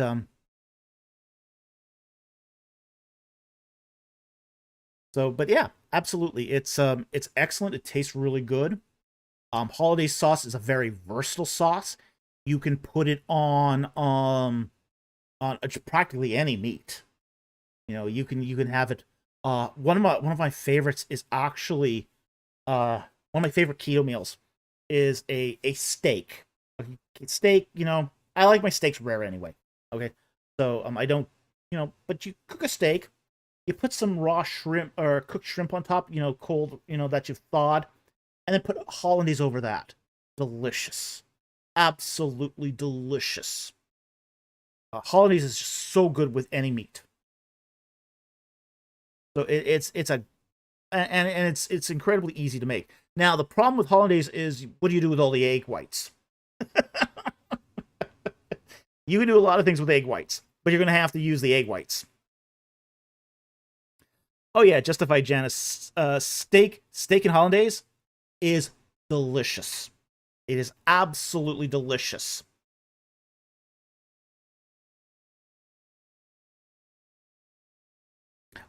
And as I said, it's so easy to make in the microwave.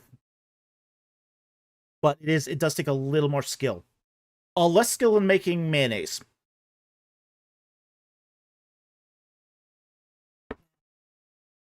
Oh yeah, homemade mayonnaise is just so much more tasty than what you get in a jar, but it's really more difficult to do. Mama, sugar-free meringues? Yeah, you can do that. There's a lot of things you can do with egg whites. But that's one thing you can do. You could make oh, what's it now? Oh, shoot. It's called there's a kind of rising egg that you can make with it too. I can't remember the name of them off the tip. It's not a meringue, but it's souffle. You make souffles. That's another thing you can do with a lot of egg whites is make a souffle. Keto Bake Alaska. Yeah, another one. Yeah, we haven't tried that. But cheese souffles. Wonderful use of egg whites. So, but you will have a lot of egg whites if you do a lot of hollandaise. You can make a kind of keto with the hollandaise. You can do a keto kind of eggs Benedict. You know, smoked salmon. You smoke salmon instead of ham. Smoked salmon, poached eggs, with hollandaise on top. Delicious, absolutely delicious. Mama, fancy schmancy.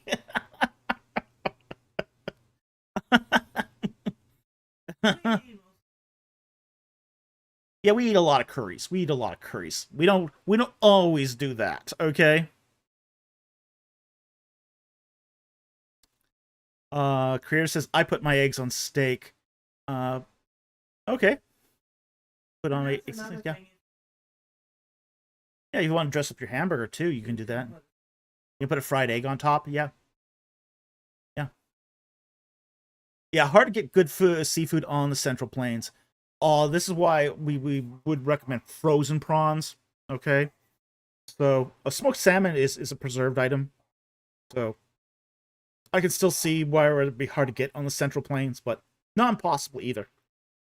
But I imagine it'd be expensive too.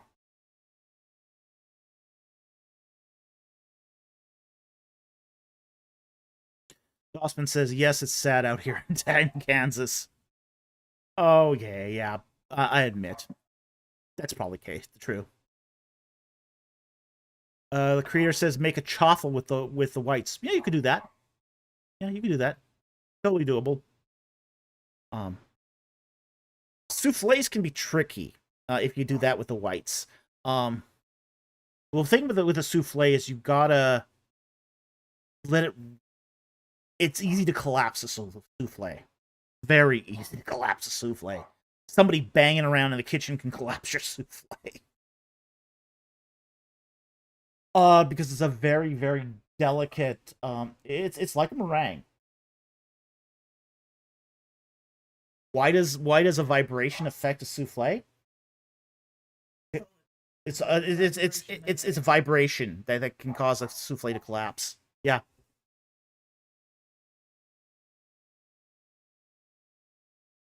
Mama says it's all frozen or unaffordable. Yeah, okay, I can empathize with that.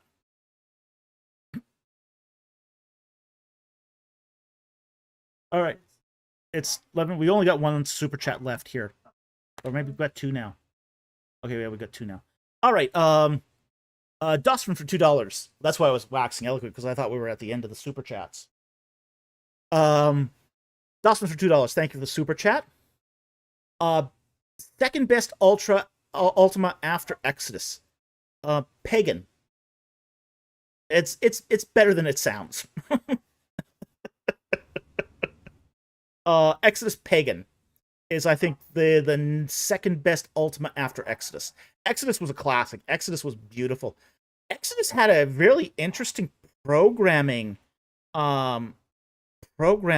trick that it was on the PC. It used the whole it emulated 16 colors. Okay.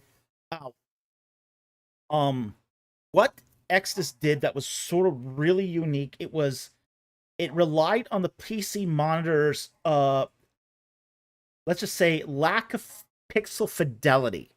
Okay? So the programmers of Exodus discovered that you could take pixel of two colors, put them side by side to get a third color out of it.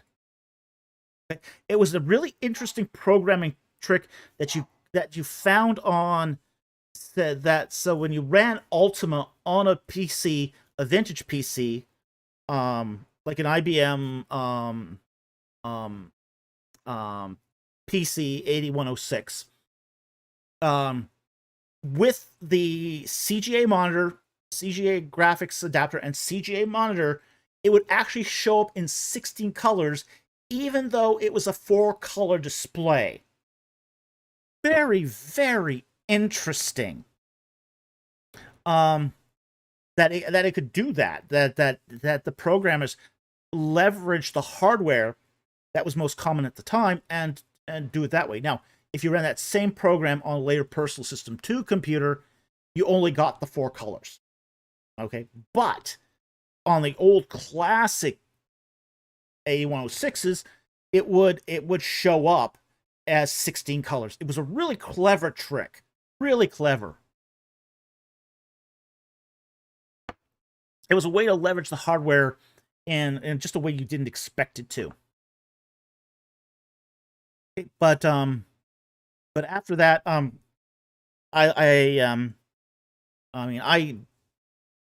had played Ultima 4. Ultima 4 was okay. I played the whole series. Ultima 7 was okay too. I liked it, but I preferred Ultima 8. Ultima 8 was probably after Exodus, it was probably my favorite. So, but I liked the game. What I liked about Ultima 8 was the gameplay. You did need to use it in a VGA monitor. Oh yeah, it had awesome visual style. I also played the Ultima Underworlds too, which was also interesting. It was a different kind of game again. It was a dungeon crawler video game, but it was a very, very good dungeon crawler kind of video game.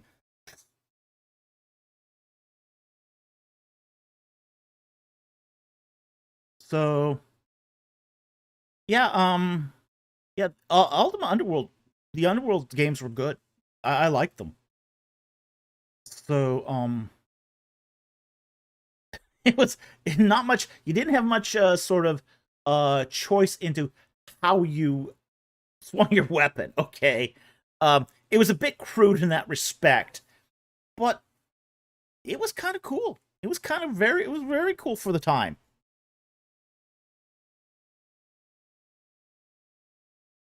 All right, and we got one more non super chat or super chat here, and then we'll cover a couple non super chats and probably call it a night.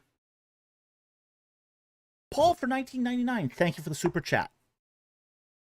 The Herculeum scrolls are being read with the help of AI. The library has 1,800 scrolls. How excited are you? The Herculeum scrolls have been coming out for a while now. It was one of these say scrolls, a set of scrolls that had been deeply carbonized, and they had used X-ray tomography to read them. So the problem here is, how do you reassemble the slices? How do you reassemble and flatten out the curvature of the scroll so that it is readable? All sort of the hard work of decipherment was done by the X-ray tomography. It's now at that point taking what was found by the tomography and reassembling it, and that's sort of where the AI can help, is by looking at the scrolls through those various angles and then putting it together that way. But this has already been a process that has already been 20 years in the making. So Um, so this is one of those just one of those things that they've already been doing this. But they've been doing it by hand. Now what they can do with the AI is automate the process. And I think that's going to help. That's going to really help a lot. Am I excited about this? I'd like to see the publications. When we start getting those scrolls published, then I'll be probably a lot more interested. Yeah, I want to see data. I'm yeah. I'm not so interested in publicity. I'm really more interested in data. So when they start publishing this in a text that I can read, then I'll be super interested. Okay? So I hope that helps. Thank you for the super chat. Very much appreciated. Okay, John Febeck for $4.99. Thank you for the super chat. 1 Kings 11:3. Solomon's 700 wives and 300 concubines. Literal, symbolic, exaggerated. We'll take a quick read here. 1 Kings 11, verse 3. Talking about Solomon here. In verse 1. Now King Solomon had many foreign women among them with the daughter of Pharaoh. Moabite, Ammonite, Edomite, Sidonian, and Hittite women. From the nations concerning which the Lord had said to the sons of Israel, you shall not associate with them, neither shall they associate with you, for they will surely turn your heart away after other gods. Solomon held fast to these in love, and he had 700 wives, princesses, and 300 concubines, and wives turned his heart away. Okay. Yeah.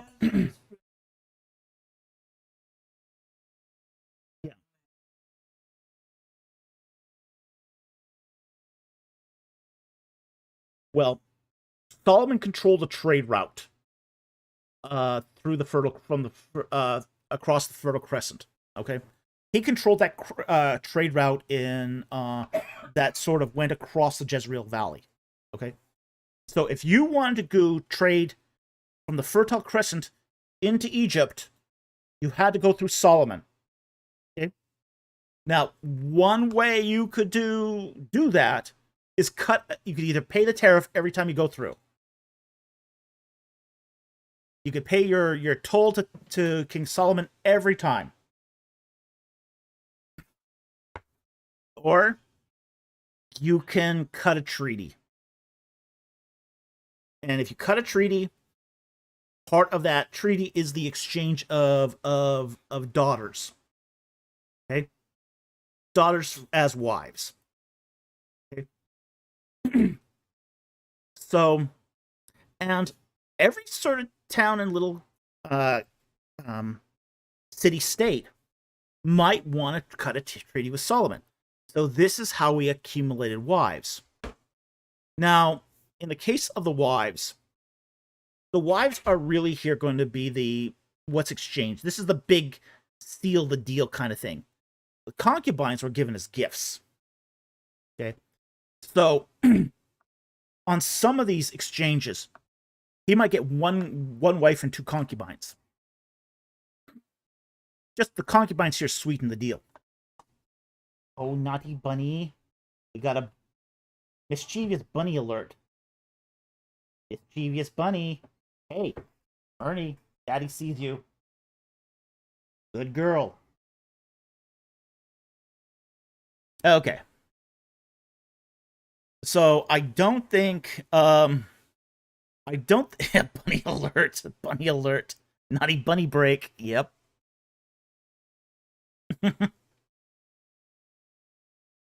Okay, so I think that the Solomon's wives here, is it exaggerated? Maybe.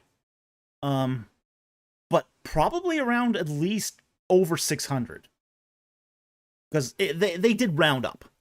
Okay, they would be rounding up in some cases.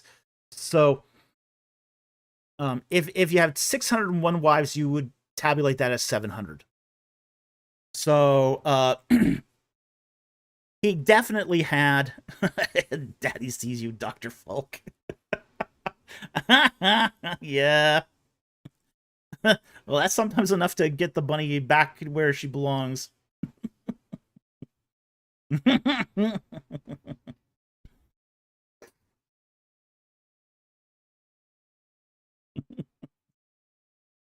Mama says that was so freaking cute. Well, I'm glad you thought so.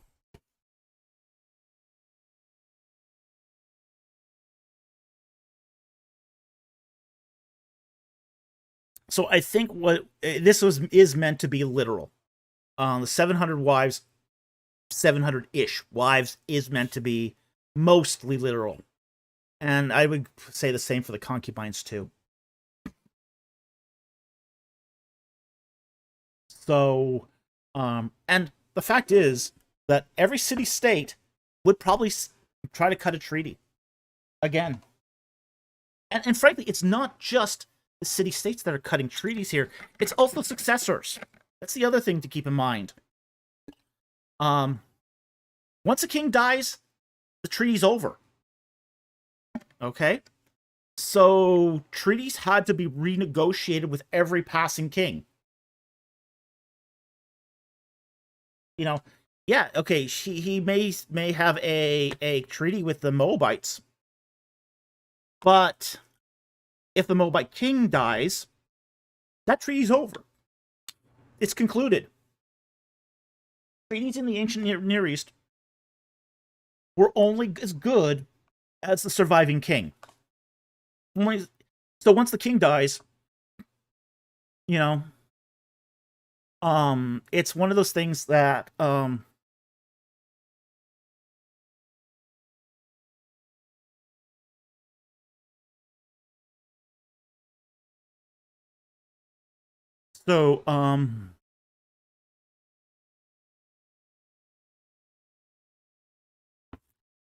yeah, Dossman, renegotiation time. Yeah, exactly. So it's not that he's getting each of these it's not that he's getting all of these kings necessarily from individual provinces and cities, but sometimes he's gonna, especially if there's a big turnover in kings, like, Solomon reigns 40 years.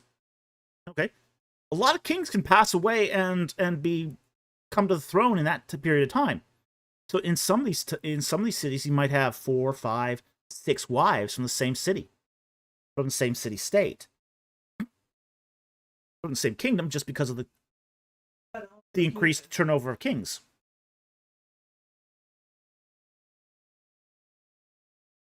Yeah, my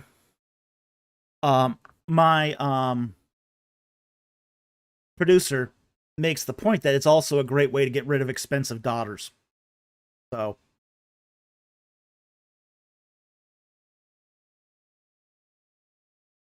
yeah, Solomon had to support all those women too, so it got expensive. But he could afford it too because he had that chokehold on the trade route. So anyway, John Febeck, thank you very much for the super chat, and I hope that helped.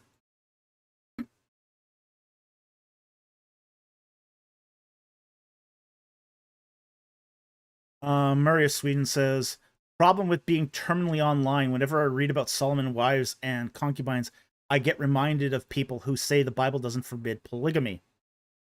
The Bible also says your king is not to accumulate many wives, much gold, or many horses. It's a really bad idea.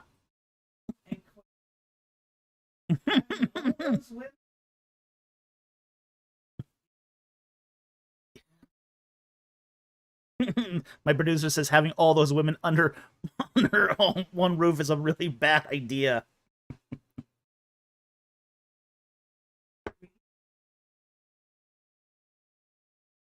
Yeah. Mama dumping daughters on the king. Oh yeah. Yeah. I think it's a lot of it is dumping daughters on the king.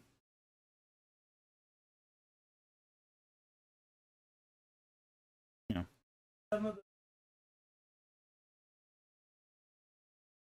Mama says Also, every single time we see polygamy reference in the Bible, trouble always comes directly from that polygamy. Absolutely.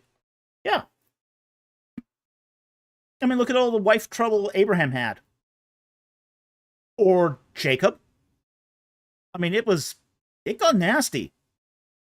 And it was no less true for the wives of kings.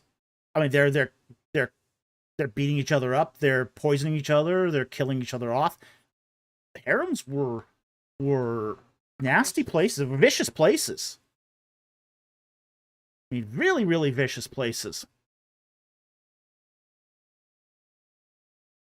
I mean, you even had what came to be called harem conspiracies, where, I mean, frankly, the eunuchs that were used to guard the harems, those guards were not just there to protect the harem from other males. A lot of those eunuchs were there to watch the harem to make sure they weren't conspiring to assassinate the king. Well, and to keep them from killing each other, but a lot of it was just watching the women to make sure they didn't conspire to kill the king. Because a lot would. Well, it's not even that. A lot of those women were minor queens whose sons were not eligible for the throne. So in a lot of cases, in most cases, when a harem conspiracy happened, it was a woman that had already bore the king a son, but a son that was not eligible for the throne. So they would conspire to knock off the king and his rightful heir to have her son placed on the throne.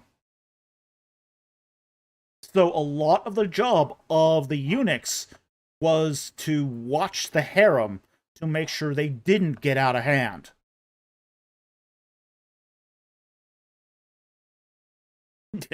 Mom says, geez. Yeah. Yeah.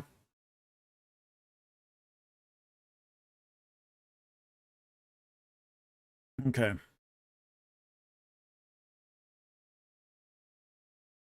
Count of Marcy. So who's getting the best deal? The Egyptian king. To be honest. Mama says, hard pass. Love my monogamy. Yeah, I agree. I totally agree with that.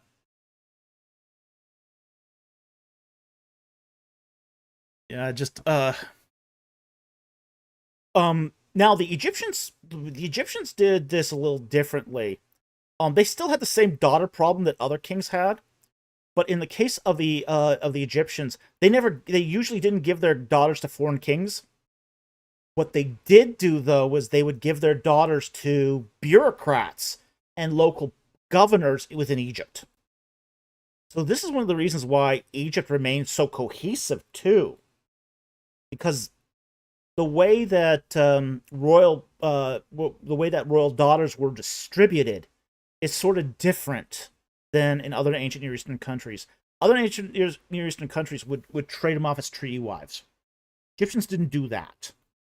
They generally distributed their royal daughters to bureaucrats, to scribes, to nomarchs, to hereditary governors, viziers, and it was a way of sort of the king solidifying his control over his own country. So Egyptians, in a way, the Egyptian king did not need daughters from, say, the local people of Egypt. For wives. What it did, though, need was to have that to keep sort of the structure of Egypt intact. So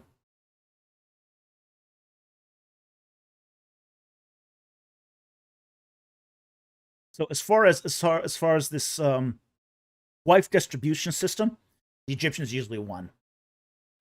It was the best deal for them. Okay, so I think we've covered the whole Solomon's wives. We got one more super chat here, and then we'll take a couple of non-super chats if there's still any remaining, and then we'll call it a night. I've answered most of them already, so it shouldn't be an issue here, but Murray Sweden for 100 Swedish kroner. Thank you for that super chat. He says, any update on the Amorite Akkadian cuneiform tablet published in 2023? You mentioned this discovery is in line with the story of Abraham. Are there any other biblical ramifications of this discovery? There is no update on it. That 2023 was the last publication on it. The text was fully published, fully translated, and fully commented on. Okay, so there hasn't been anything else new that's been added to this. It is in line with the story of Abraham.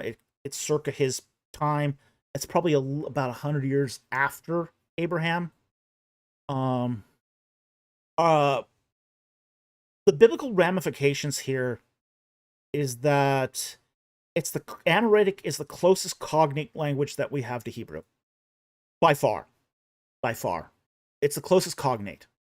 So, given that it's the closest cognate, it is most likely then that Hebrew is descended from Amoritic.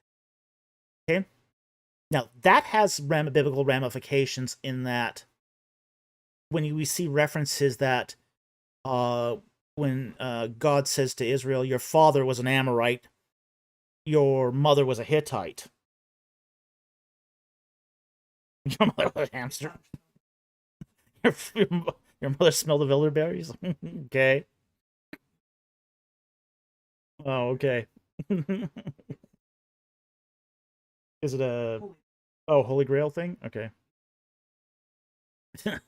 Yeah, so it makes sense of then texts that allude to Israel being related to the Amorites.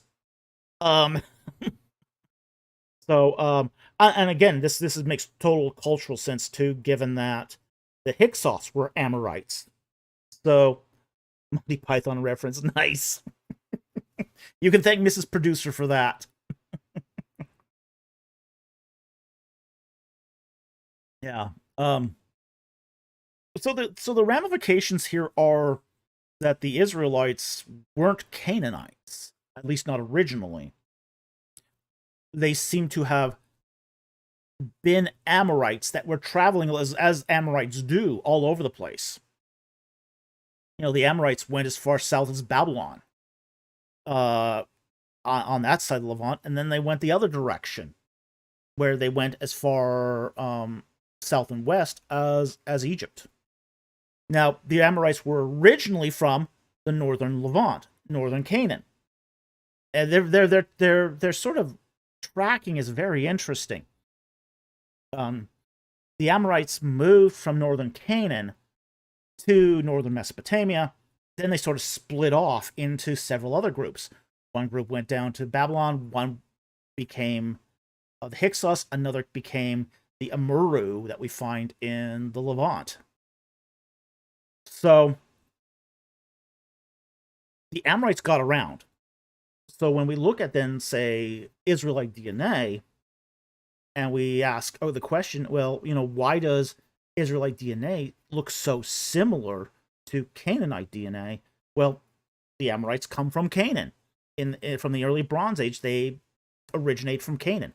So it does make sense that the Israelites would have Canaanite DNA because they were Amorites, and Amorites are a Semitic group of people that originated in Canaan. So Christian Mouse says, what are your thoughts on the view that only Levites came from outside of Israel and the other tribes were Canaanites? I don't place any stock in that view. That was what's his name now? Is his view. I remember his name at the top at the moment. Yeah, this is called the Levitical Exodus view. It's the idea that it's a super small group that came out of Egypt. Yeah,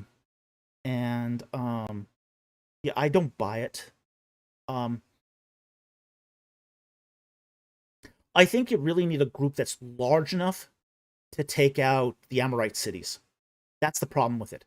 And if it's just the Levites, you're going to have an issue with that.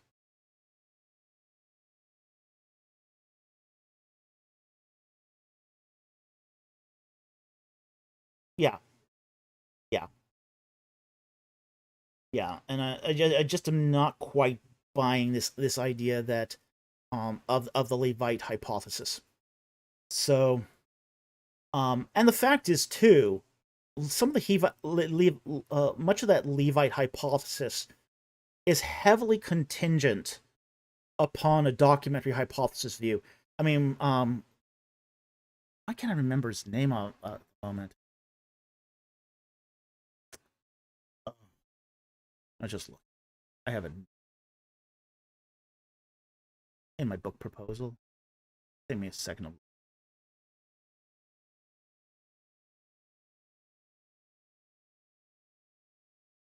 Uh,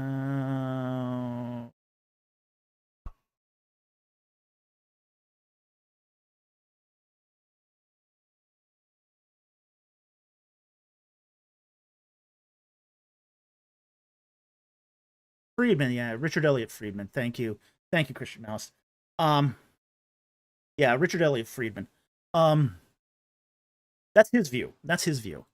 But one of the things I really when I have attended his talks, okay, when I attended, um, it's 80% him talking about the documentary hypothesis. 80% of his talk on the Exodus is always talking about the documentary hypothesis. Then he sort of tacks on his Levite hypothesis on the end of that. His entire Levite hypothesis is contingent upon a late writing of the Jewish scriptures. It's dependent upon this documentary hypothesis. And so if you took out the documentary hypothesis, the theory essentially crumbles to dust. Okay? Now, there's also some counterfactuals too that I think are really sort of problematic about it too, such as the idea that it's only Levites. Okay, and the reason why, and some of it is this this idea that the Levites were the ones with Egyptian names. Okay, so because it was the Levites that had Egyptian names, they are the ones that came from Egypt, and therefore it must have been. Now, that's not actually true. There were other people in Israel in the Exodus that had Egyptian names. Perhaps the most famous of these is Hur. Okay, the one of the right hand man to Moses and Aaron. He's number 3 in Israel. He's the number 3 guy. Hur was the clan leader of the tribe of Judah. Right? So you have a Judahite here who has an Egyptian name. So, you've got a counterfactual there.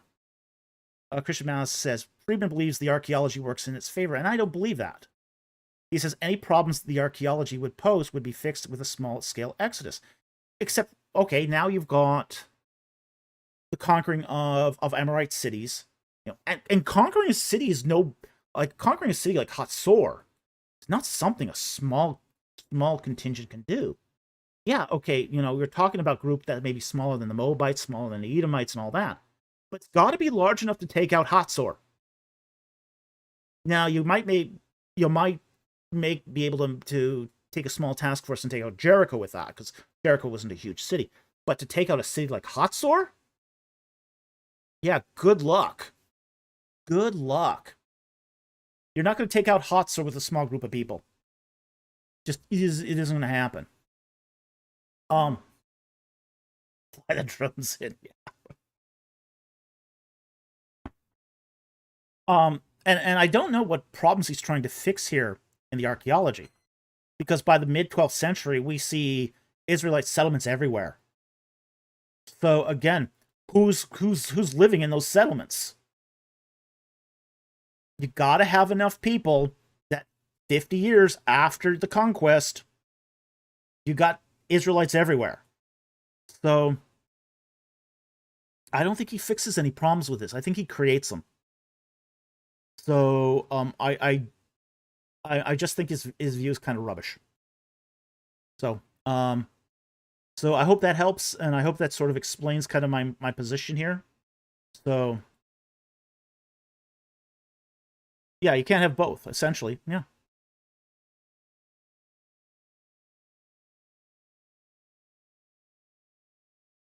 Word of Most High. What would be the evidence outside the Bible that it was Israelites who destroyed Hatzor? Um, First of all, you have that it's a complete burn. It's a massive conflagration. Both the upper and the lower city are destroyed in that destruction. The second thing that you have is that you have the destruction of the idols. Okay. The archaeology of that late Bronze 2B destruction layer, you have the idols that are beheaded and their hands and feet removed. They are the idols are ritually defiled. Okay. This is not something you would expect from a normal pagan occupation. Okay? Yeah, other nations would not have cared at all about the idols. In the case of the Philistines, okay, they'll just take them and add them to the pantheon. Yeah, new collector's items. Yeah, I mean that's yeah, yeah.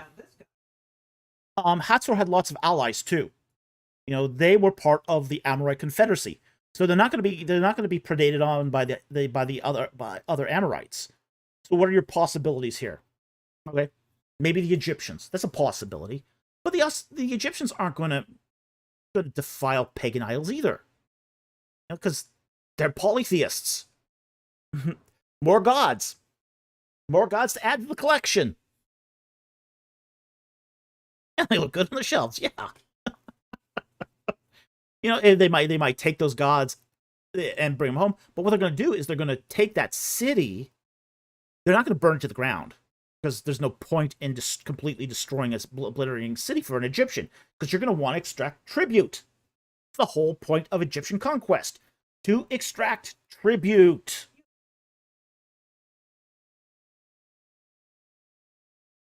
Yeah. Warrior of the Most High. Didn't Assyrians destroy idols too? Or maybe I'm misremembering. I think you're misremembering. Assyrians didn't destroy idols. They took them home. They hold them hostage.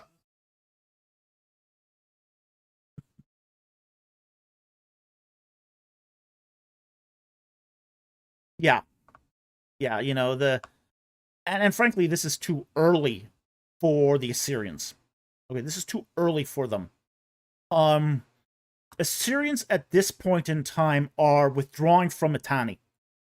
This era of the Assyrian Empire is in decline, serious decline. By 1260, they've had to hightail it out of Mitanni. Okay. After they dissolved Mitanni, they've pretty much abandoned the area.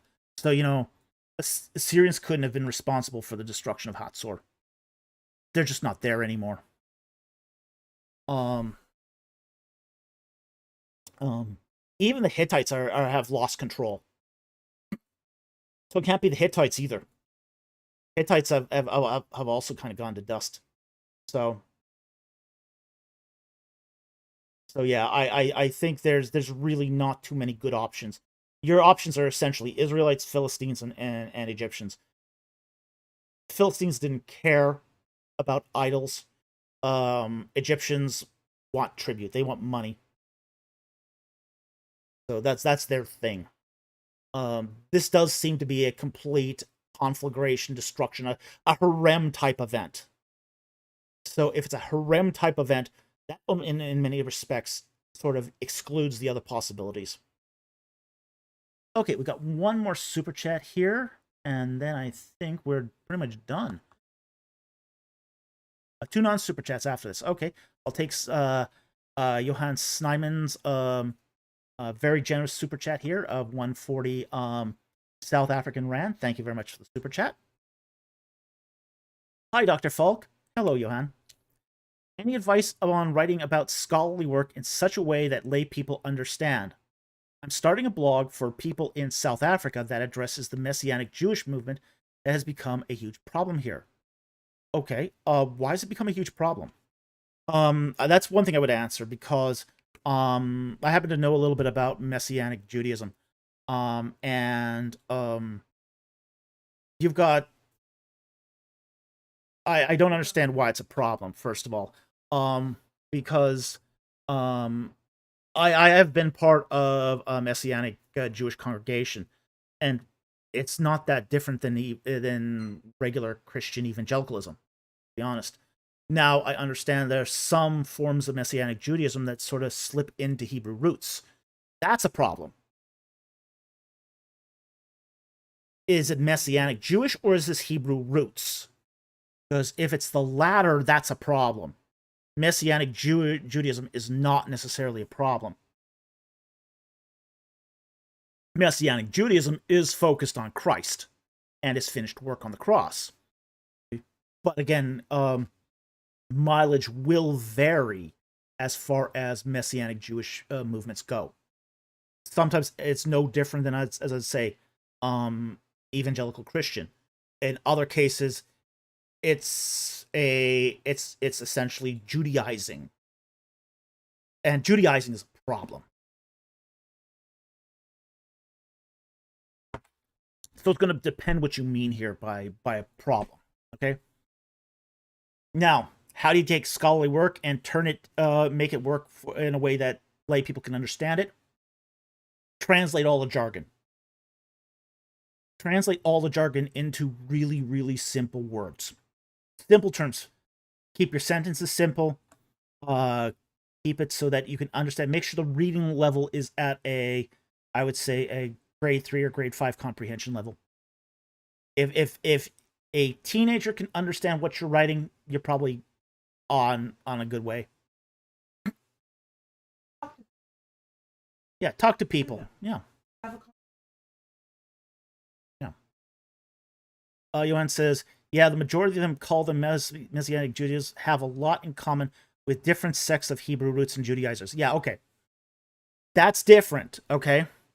There are Messianic Jews that are really brothers in Christ, brothers and sisters in Jesus Christ. The Hebrew roots and the Judaizers, yeah, they're on the other side of the amnesty. So they're a problem. Okay. So if it's a Hebrew roots Judaizers, yeah, go for it. But just be careful when you use that term Messianic Judaism that you don't throw out the baby with the bathwater too. So just keep that sort of clear. Okay, and so yeah, but I would say if you want to use the say try to communicate, it's the same rules of communication that you use everywhere. Keep it simple.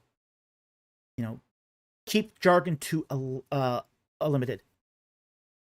Johan says, I'll be careful to distinguish then. Thank you very much. Awesome. I'm glad to hear that. Good writing, good theological writing depends on good distinctions. Keep your distinctions carefully defined. And I heard this when I went to seminary. It's the prerogative of every theologian to make distinctions.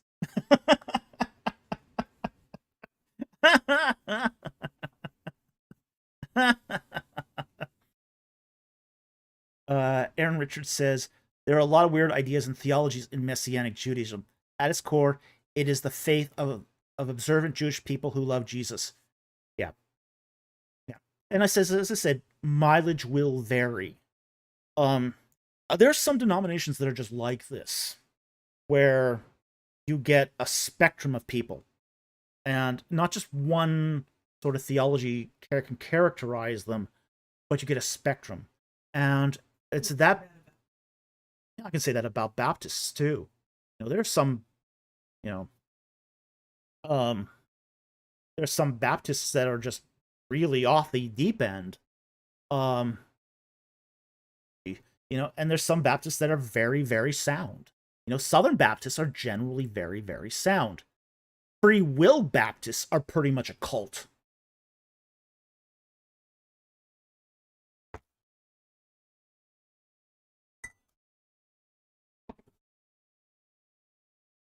Yeah.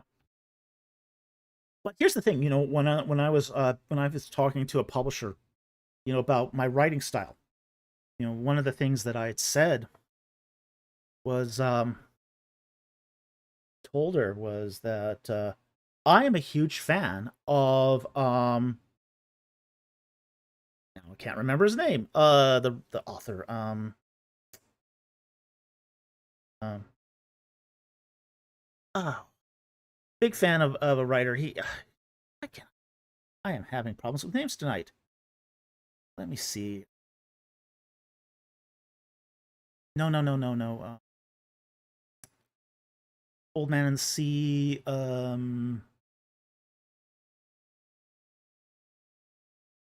I not remember anything tonight? I'm having a lot of senior moments. It's probably the sinus infection messing with my head. Yeah, he wrote Old Man in the Sea. Call to Arms. Hemingway. Thank you.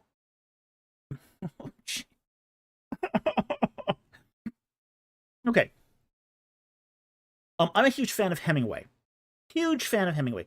I wasn't as a young man, but as I'm in my 50s now.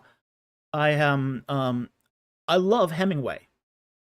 He can say really, really articulate things without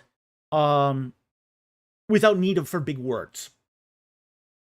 And he can say things in just the most succinct, perfect way. And he doesn't have to rely on jargon or large words or anything like that. There was a little spat, famous spat that Hemingway had with Faulkner. And Faulkner accused Hemingway of not being linguistically sophisticated. And Hemingway shot back, yeah, well, my readers don't need the source.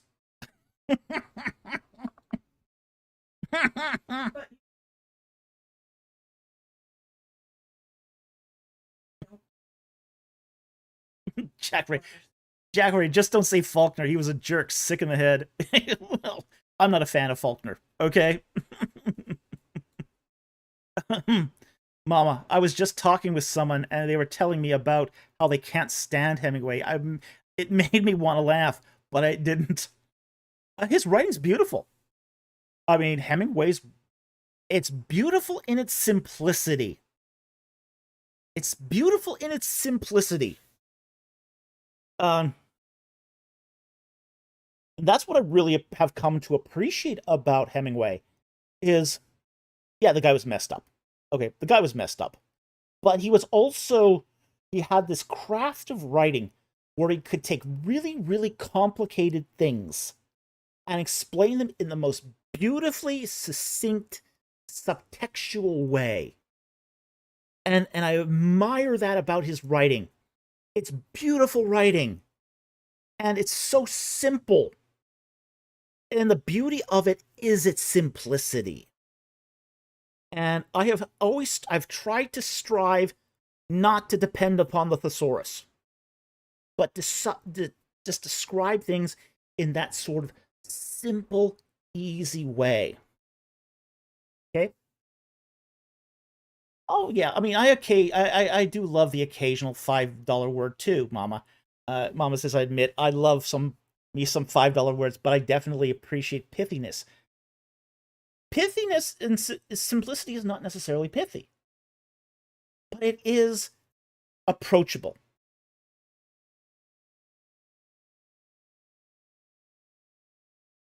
J Feather 09, how can I ask a question? You put a Q and a colon in front of your question and you ask your question. That's how you ask a question. A non-super chat, or you can do a super chat. Up to you. Okay, but you got to do it soon because we're about to wrap up here.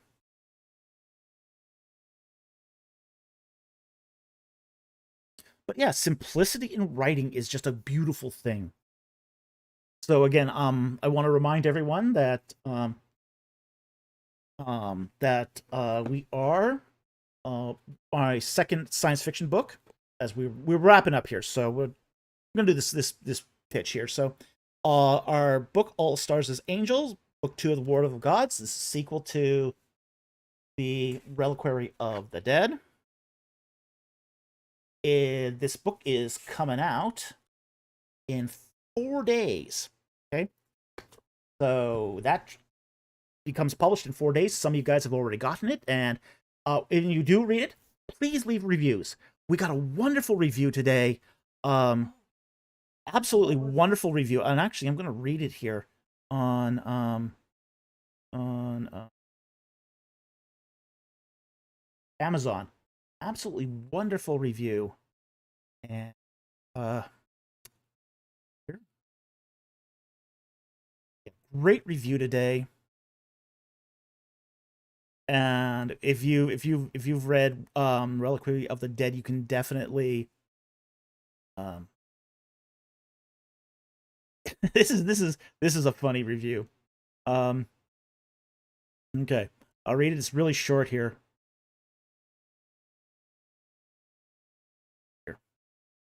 The title of it is "I Want a Scatter Book." He says the author of the reviews goes by craziness. This book is really good. I thoroughly enjoyed the story. Out of all the books I've read so far, Reliquary of the Dead was one of the few that kept me reading past my allotted reading time for the day. I might be alone in this, but I found this book was really comfortable to read. Good typography will do that. I'm sick and tired of books that have text size of what you'd see in the fine print of a legal document. No eye pain. I also wish I could get my hands on a working scatterbug. The grass outside is dying and could use some maintenance. I would do it myself, but it's like hard. All in all, Dr. Falk has managed to write a captivating story with characters as deep as intriguing as the Mariana Trench. 5 out of 5. Can't wait for the next book. So that was a really, really wonderful review to get today.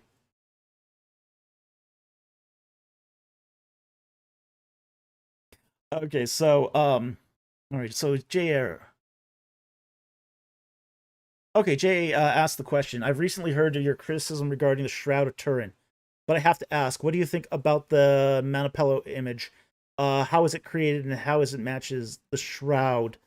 Um, I think it is one of many sort of these sort of artifacts of devotion that were circulating at the time.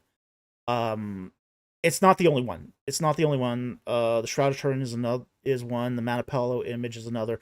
There's several of these floating around Western Europe, and a lot of them came by and came by through the pillaging of Eastern Orthodox churches, and they were brought back to the West. So, there was a sort of a repertoire, a formula for making these, and I think that it's one of many, one of many. So, um, so, um, it's made in the Pantocrator style, in the Crystal Pantocrator style, and this is a very common style that you find on coinage. So it's clear that the model of these images were the Christos Pantocrator. That was very common in Byzantine iconography. Okay? So just on that basis alone, as far as its creation, we're going to comment on that in a future video. So I'm not going to tell you exactly yet what we think about that, but these are styles that are very, very similar, and their production is very similar. Okay, so hope that helps. Thank you for the question. Okay, any other non super chats?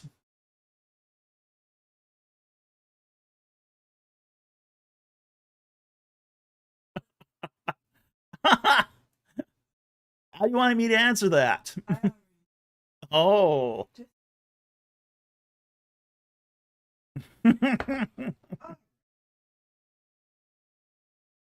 o'clock. All right, going back in time here. We're taking 2 super chats, and then we're going to call it a night.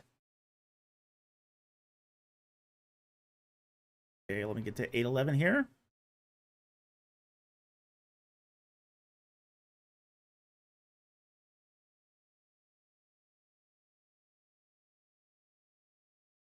Okay.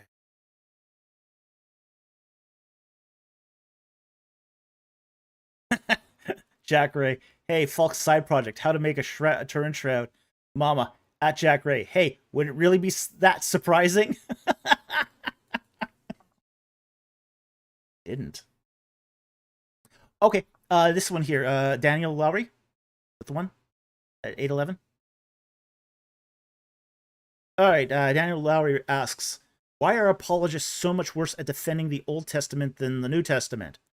Several reasons. Okay. The Old Testament has more material, more content. There's 5 times as much text in the Old Testament as the New Testament. Okay. So to master the Old Testament, you need to read a lot more. The second thing is the Old Testament covers a larger swath of time, much larger. The New Testament really only covers 3 years, at least as far as the Gospels go, and then another maybe 60 years for the epistles. Okay, so you're talking about 100 years total for the New Testament. Tops. The Old Testament, you're talking about a span of history that's about 1,000 years. Okay, about 1,000 years. So, there's a lot of culture there in 1,000 years. So you have to understand, to defend the Old Testament adequately, or I should even comprehensively. Say comprehensively. You have to be able to cover Egyptian culture, Levantine culture, Assyrian culture, a little bit of Hittite culture, Phoenician culture, Philistine culture. Okay, there's a lot of different moving parts there. You got to know about the Amorites, Moabites, Edomites, Ammonites, and you got to be able to keep them all straight. That's the part. That's the hard part. Keep them all straight. Just not just know about them, but keep them straight. Okay. So, if you're an apologist, now most apologists, if the ones that are trained at all, okay, there are. Yeah, that's a large part too. Yeah, a lot of apologists are not trained at all, but there are some that are trained. Okay, they get those that undergo an academic training of apologetics, and there are programs out there that do apologetics as sort of a practical master's degree. So it would be similar to an MDiv in scope. They will be trained in things like 90% of like, if you take a Roman Catholic colleges have apologetic programs, believe it or not. 90% of what they do is church history. Okay? 90% of it. Everything else is reduced to philosophy. So it's like think of it this way. Most like a Roman Catholic apologetics program will be 90% church history, 10% philosophy. Okay? Now, in say evangelicalism, apologetics programs tend to be more like 30% church history, 30% philosophy, and the remainder is going to be various topics like theology, New Testament studies. They won't get into languages. Okay, so they won't learn. These programs don't teach you the original languages. So if you don't learn the original Greek and Hebrew, that makes defending either the Old Testament or the New Testament more difficult. So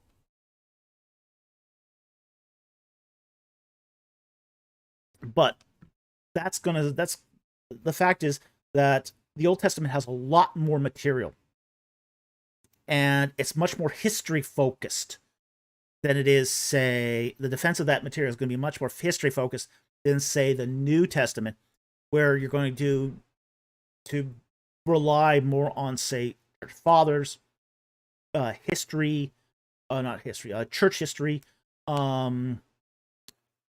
philosophy, theology. Theology is going to play big in New Testament apologetics. Doesn't play so much important part of Old Testament apologetics. Okay. Yeah, I get you. I totally get you. Warrior the Most High, don't teach language. Yeah, puke. Yeah, I get it. The thing is, by the time these programs get you through them, you don't have any time left for languages. So they've prioritized argumentation and sort of foundational work over language work. And I think that's really unfortunate because we really need more apologists who understand the language.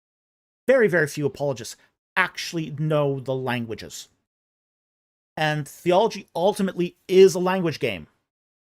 It is ultimately a language game. So that's why you're not going to get as good of outcomes from, say, a guy who's a trained apologist who's going into defending the Old Testament than the same guy who may be defending the New Testament. Because there's just much more to learn. Okay, so I hope that helps, Daniel. Thank you for that question. Very much appreciated. Okay. Last question.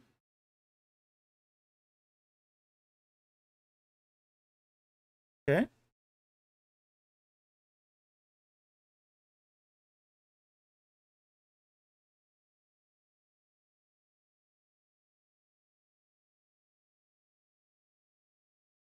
$8:32. Okay. And this will be the final question of the night. Okay.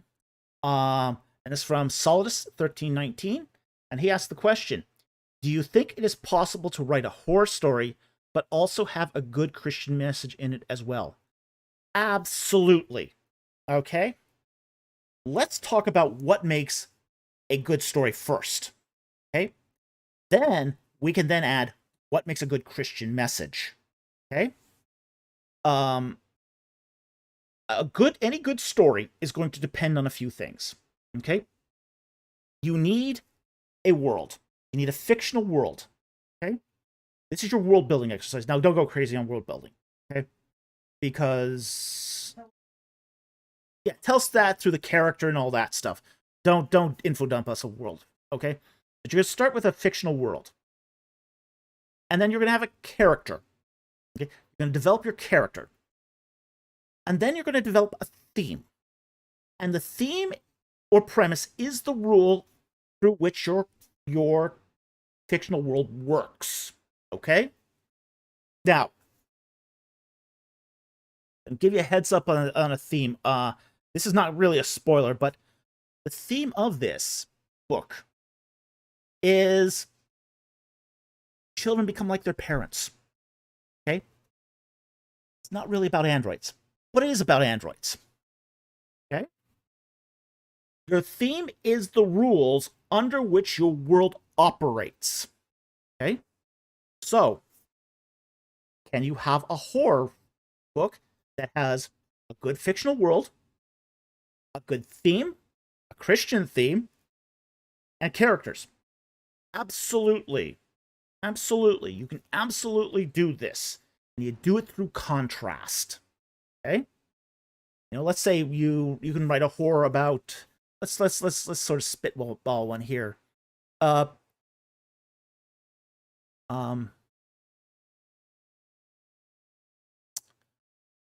light overcomes the darkness.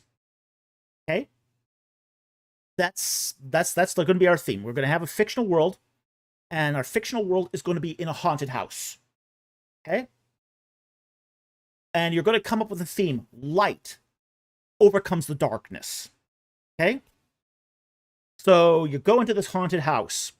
and you encounter some resident demon there that's decided to take up home, and it torments your character day and night, and they have horrible dreams, and they see blood dripping down the wall, and all those good tropes that you find in horror films. Okay, but then you finally understand. You get to the top.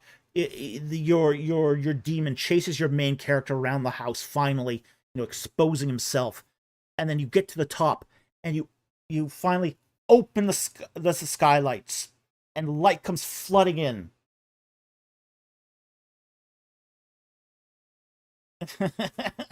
And the demon hides from it. And then you understand light defeats the darkness. And then you go, ah, the light is scripture. You get that dawning moment, that reflective moment, that what they call in fiction the pivot moment. Your character has to have a flaw, a something that they are wrong about. They have to be wrong about something. They cannot be a perfect character. So your character comes in and he's got an error that he can fight this demon on his own. Okay? He can fight this demon on his own. He's got the power to defeat this darkness. And then he gets up to that attic, opens the shutters, and then he discovers this demon is afraid of the light. Afraid of the light. And then your character discovers, hey, I'm wrong about this. I can't defeat this thing on my own. And then he has that aha moment. That aha moment that he needs something greater. Something that can actually, a spiritual weapon that can defeat a spiritual entity. And this is when he sees something. He recalls the scripture, and he recalls this thing. Okay? So, and you might not want to do it quite that overtly, okay? But it is entirely possible to write a horror story and have still a good Christian message in it. Light conquers the darkness. There's a lot of ways you can do this. And it's not just, that's probably a little too on the nose for my preference, okay? But, there's a lot of different ways that you can show horror. And one of the things about the whole exercise of writing moral fiction is you want to show truth. You want to show truth. And you want to show it in its pure ugliness. Okay? Yep, it could be, horror in a different way. A great way of showing horror is the horror of medical experimentation. You can show fabulous horror in medical experimentation. It can be so unethical and so. Island of Dr. Moreau is the classic example of this. Yeah. Yeah. Coma, another example. Yeah. And now it's like. Yeah. Yeah.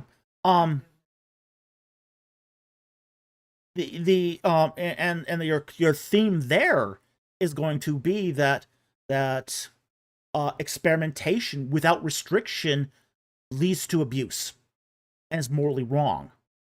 Okay, that's going to be your theme there, and that's a perfectly good Christian message.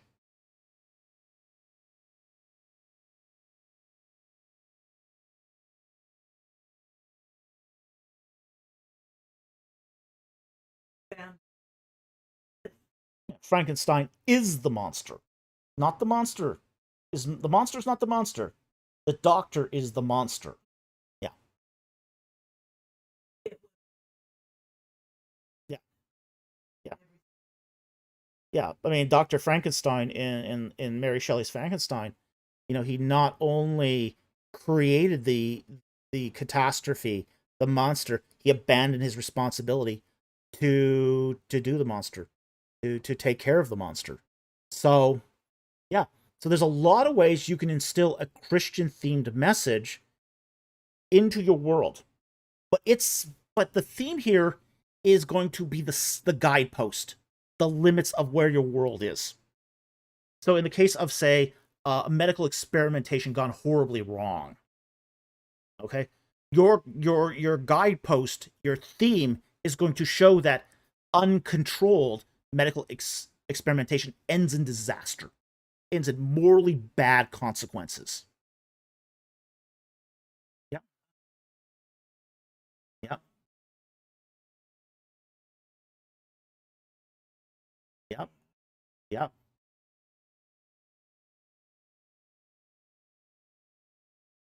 Oh, I don't remember that one, but yeah, there's a lot of ways you can do horror, and you don't even need monsters in this or spirits. You can do horror on, say, just a secular level. You know, secular horrors are more chilling in many respects because they have elements of truth, and that we know um in our common day experience. Yeah. So again, you can do this. This is a really easy way to do this. There's a lot of easy ways to do this. But it is completely consistent to write a horror story and have a good Christian message in it.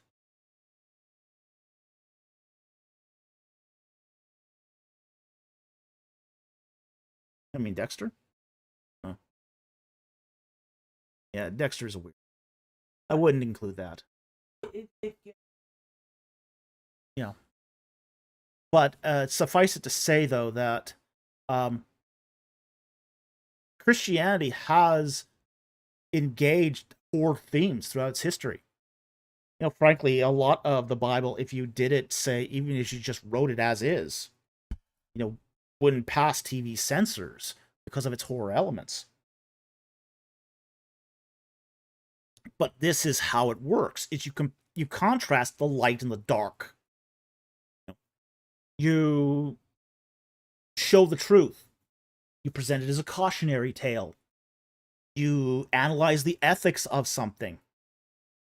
You know, and this is how you do these sort of stories that are, you know, that are to give enlightenment to your readership, explain the world through fiction, and yet present a worldview that is unmistakably Christian.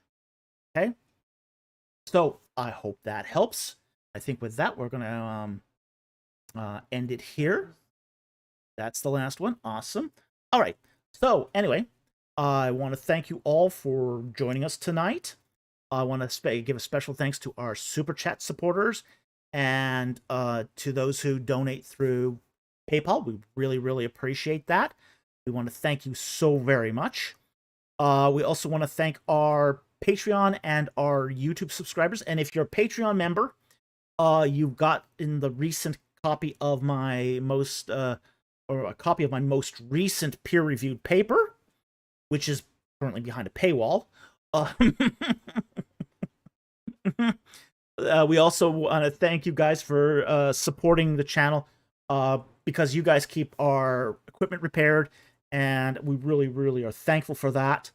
We also want to thank our regular subscribers who have who hit that like and subscribe button, and who watch our videos, leave comments, and also who recommend copy the URLs of our videos to other social media platforms, because you guys get the story, you get the message out there.